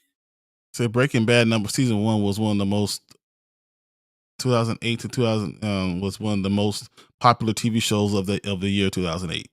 Was it? Oh damn! Because I didn't get into Breaking Bad until the end too. Like season, was it 6 or something? I don't remember enough to even remember 2008 enough to even remember if it was good or not. Yeah, I know. So long ago. It's just so long ago. Yeah, I'm getting audio stream issues on YouTube. So I think YouTube is saying like, shut up. Yeah, get off. But cool. Oh shit, I don't think I did an outro for the Elementals. So here I'll do this. Will be the outro, and then we're gonna cut it here, and we'll call it a night. But thank you for everyone watching. Check us out. Hit that subscribe button, hit that like button, share our videos if you like this movie or any other movies that we've done in the past, trailer reactions. Hit that. If you're watching live, we're going to end it here. If you're watching a replay, thank you guys for checking us out. Appreciate everyone in chat, Marklin, Travis, Horror Geek, Davis, all you guys hanging out with us all night. We appreciate that. And if you want to be part of the show, like all these guys were, hit that subscribe button with that bell notification so you know when we go live, and you too could be part of the Spoiler Kings channel. But that is it for us. Make sure you guys leave a comment. Let us know what you think. But we are out for the night. We are going to come back on Thursday. Yes. Hopefully, for sure, Secret Invasion. Mm-hmm. Witcher? ? I don't know. Maybe. Hey, as I said, I might do a little thing for Fubar. So yeah, you should. Yeah. So cool. We appreciate everyone hanging out with us. We are out. Thank you guys. We will see you guys in the next live video. Later. Thanks, guys. Don't forget to like and subscribe. We out here.